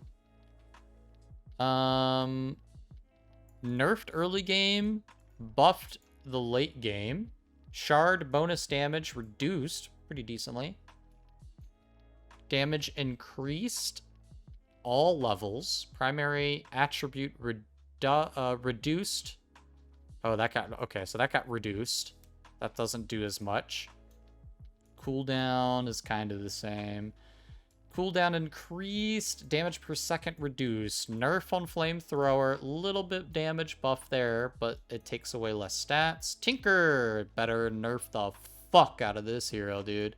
Defense matrix. Status reduce. Okay. Tiny little nerf there. Channeling time increased. Not by much. Literally the same, really. Except level 2. I don't know. It needs to be... Laser damage, just a little nerf. New ability granted, throws a grenade, deals 50, teleports it away from Tinker. Oh my god. He's going to be even harder to kill. Oh no. I mean, I'm glad they nerfed this, but honestly, this all needs to be nerfed more. And this just makes them super hard to kill. Fuck. They just swapped the talents around, okay. Tiny. Stun is a little bit worse. That's unfortunate. Less damage. Easier to get out of. Toss. Less damage early, more late game. No longer deals 30% bonus damage to tossed unit. Grab radius increased. Whoop-de-doo. Nerf, nerf, nerf, nerf. Now also grants 300 bonus damage to... Oh, they're giving him the bonus damage on his ult. Bonus damage increased by 50% when carrying a tree. Tree grab rescaled to just flat damage. Building damage reduced. I knew they were going to hit that hard. I was expecting them to hit this really hard and then just turn him into like a nuker where he just nukes people. But they kind of changed the numbers around on here a lot. It's pretty good, I guess. It's okay. It's only 2 seconds and only 20%. Damage replaced with tree grow bonus damage. So I feel like he'll still do a lot of auto attack damage, which is good. But his building damage got nerfed, which is good. But I feel like I really liked Tiny when he did like really heavy nuke damage, but they kind of nerfed that a lot. Okay, nerfed that. Oh, fuck. They did not make that 30-second duration. Holy fuck.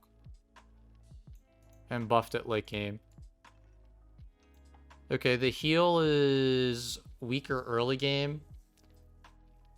This is better, actually, because that means 180 heal is still 180 heal, but now it takes a lot longer to do the 180 heal. Okay, we're good. No, this is a nerf. This is a nerf. We're good. We're good. That's good. That's a good nerf. Okay. Battle Trance. Well, the heal is nerfed, actually, but that's not true. The bonus armor now lasts longer, so that makes it better. So now really living armor is actually more armor than the living part. So the healing got nerfed, but the armor part got really buffed, actually, so it's more like a side grade. They kind of changed it to be more armor focused. Phased movement during battle trance. It's nice. More cooldown. That's probably good. Whirling Axes, piercing magic immunity. That's a really good talent for level 25. What's the other option? The Dispel is probably still really good, though. I would probably still choose the Dispel. Depending on what's on the enemy team, that's probably better. Ice shards increased, damage increased, cooldown reduced. Nice. Nice. Still pretty much the same, except early game kind of sucks. Yeah, okay. Deals damage to other units in the landing area. You can kick things and kind of hurt them. It's kind of nice. A little bit of a buff. A little bit of a nerf. Not bad. Oh. Oh. Oh my. Okay.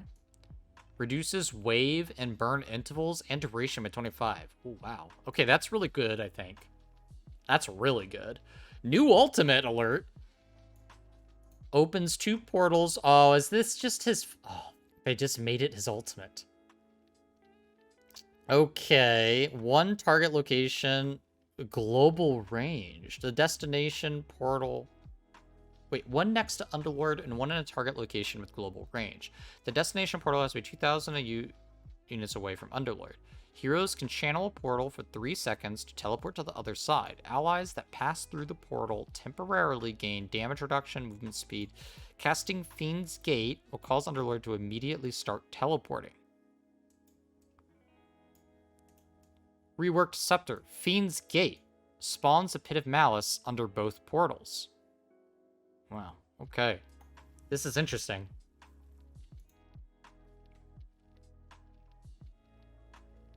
So I can use a W like this, huh? That's kind of cool. I can engage. It's a pretty cool way to engage. No video for that.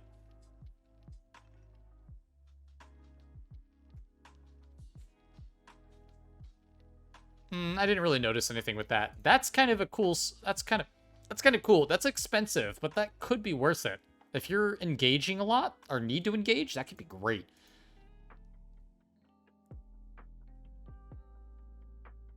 I'm really confused with this part, though. It says 1 next to Underlord and 1 in the target location with global range, so you can put it anywhere you want. But the destination portal has to be 2,000 units away from Underworld. So it's not really global then. Undying.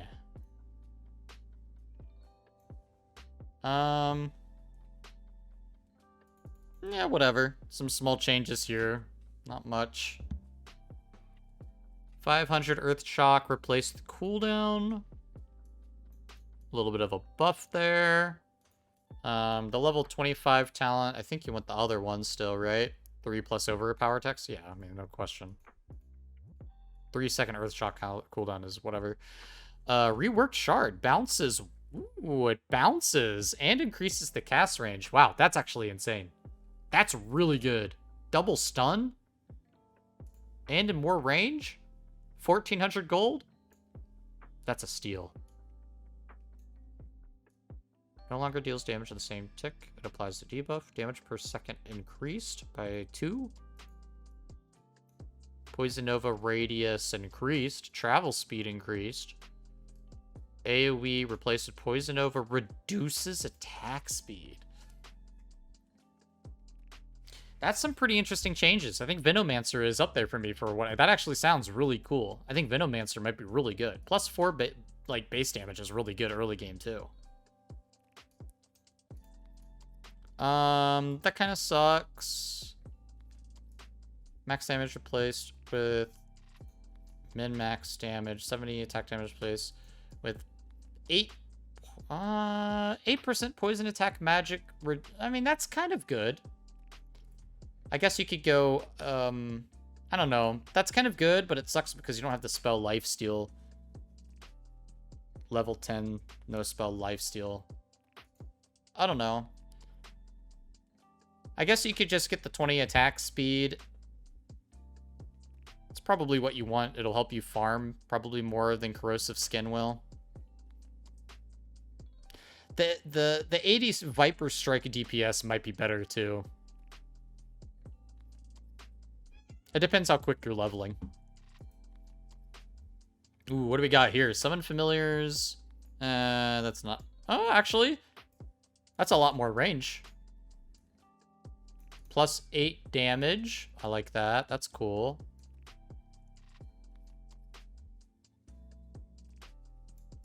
Ooh, so if you have all the familiars, it's actually more. Nice. I like that. 40 movement speed. That's kind of better because you get it now instead of just the familiars, I guess. Replaced with an aura. That's pretty cool. So you can have an aura that goes for everybody. An aura that works for your team. But one familiar is really good. I don't know. An aura could be good. It depends on the situation, but I think that aura could be really good for your team. Buffed early game. Nerfed shard. Buffed late game. Doesn't really matter. 2 more seconds on the heal. 1 second. It's whatever. I don't know. I guess that's better because it's a level 10 talent. 2 more seconds on Shadow Word is probably better at level 10 than 3% bond damage. Although bond damage is really, really good. I don't know. The 2-second Shadow Word duration can be really good early game level 10. But it might take you... I don't know. It depends on how good of a game you're getting as Warlock. How quickly you're getting level 10, you know? Easier to kill it early on. Oh, nice. They increased the early levels of that. That's good. No longer reduces its cooldown. Nice, I like that. Nerf the shit out of that hero. That's good. Wind Ranger. Okay, buffed the Shard. That's fair. Because the Shard wasn't that great. Flat 30% at all levels. Wow. 475 to... Okay, that's really good. That's a buff for late game, especially. Wind Run is undispellable. Slow increased. Enemies affected by it are blinded. That's pretty damn good. I don't know. That's still a Scepter you have to buy, though. So... a lot of money you gotta spend for that shit. Ooh, that's kind of cool. You can do more with your W. I like that. Oh, they got rid of the damage. Oh, I see. Well, I still think that 5% is really good, though, because that works at... That scales, so that's really good. Yeah, I would probably take that. The wind run radius or cooldown, you probably want the cooldown. Damage, fire, reduction. Yeah, I think that's pretty good, though. I think all around, that's Wind Ranger's going to be a bit stronger, but I don't think this... I don't know if it's worth building a Scepter, though. I don't think that's worth. Not unless you're Omega farmed. Or you really need to survive from something specific. Increase the range by 100. Not bad. It's going to be really good. 5 seconds to 1 second. Okay. 2 times 0 damage. Okay. Interesting. Lifesteal reduced. Kills under your control. 20 range. Also give progress toward... Oh, nice. You get some more progress towards skeleton charges. Not bad. You just got to be near them. Which is fair. Allied heroes revived by it. Now have a health bar for allies only. Okay. Let me take some... oh, this is the last one here. All right. Wow. It's been a long video. It's been about 3 hours, huh? A lot of these changes I'm really excited for. Arc Lightning. Mana cost increased. That's good. Zeus is really strong, so that's good. Damage increased. Ooh. Well, I guess... well, you're gonna keep... I don't know.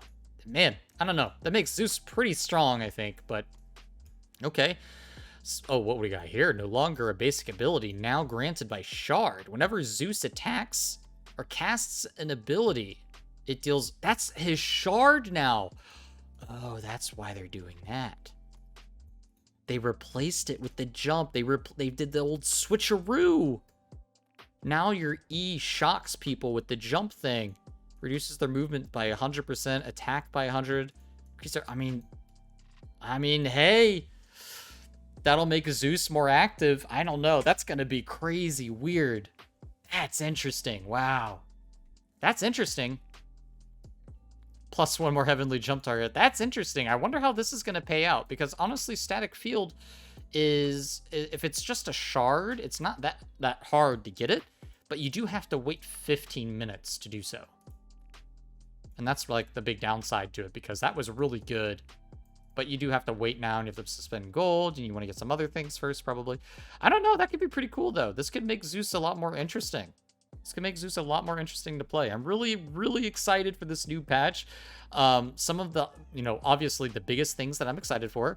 New items, Techies rework, new hero. Obviously, I got to try him out. If I can pick him, if he's not banned.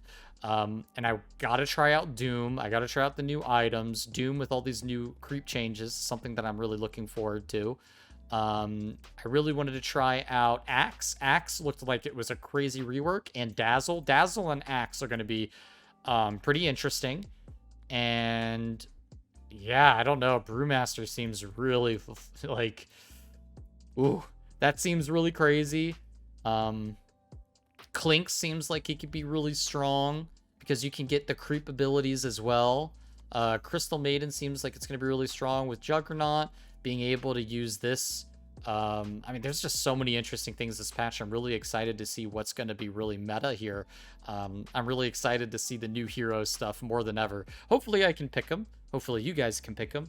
Hopefully you guys enjoyed me rambling about this. I know I'm not as crazy as Purge is when it comes to this kind of thing, but I enjoy doing it, and that's why I'm doing it.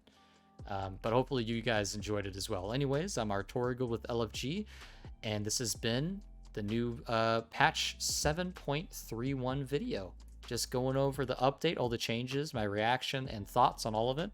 And hopefully you guys enjoyed yourself, and I'll see you next one. Have a good one, guys.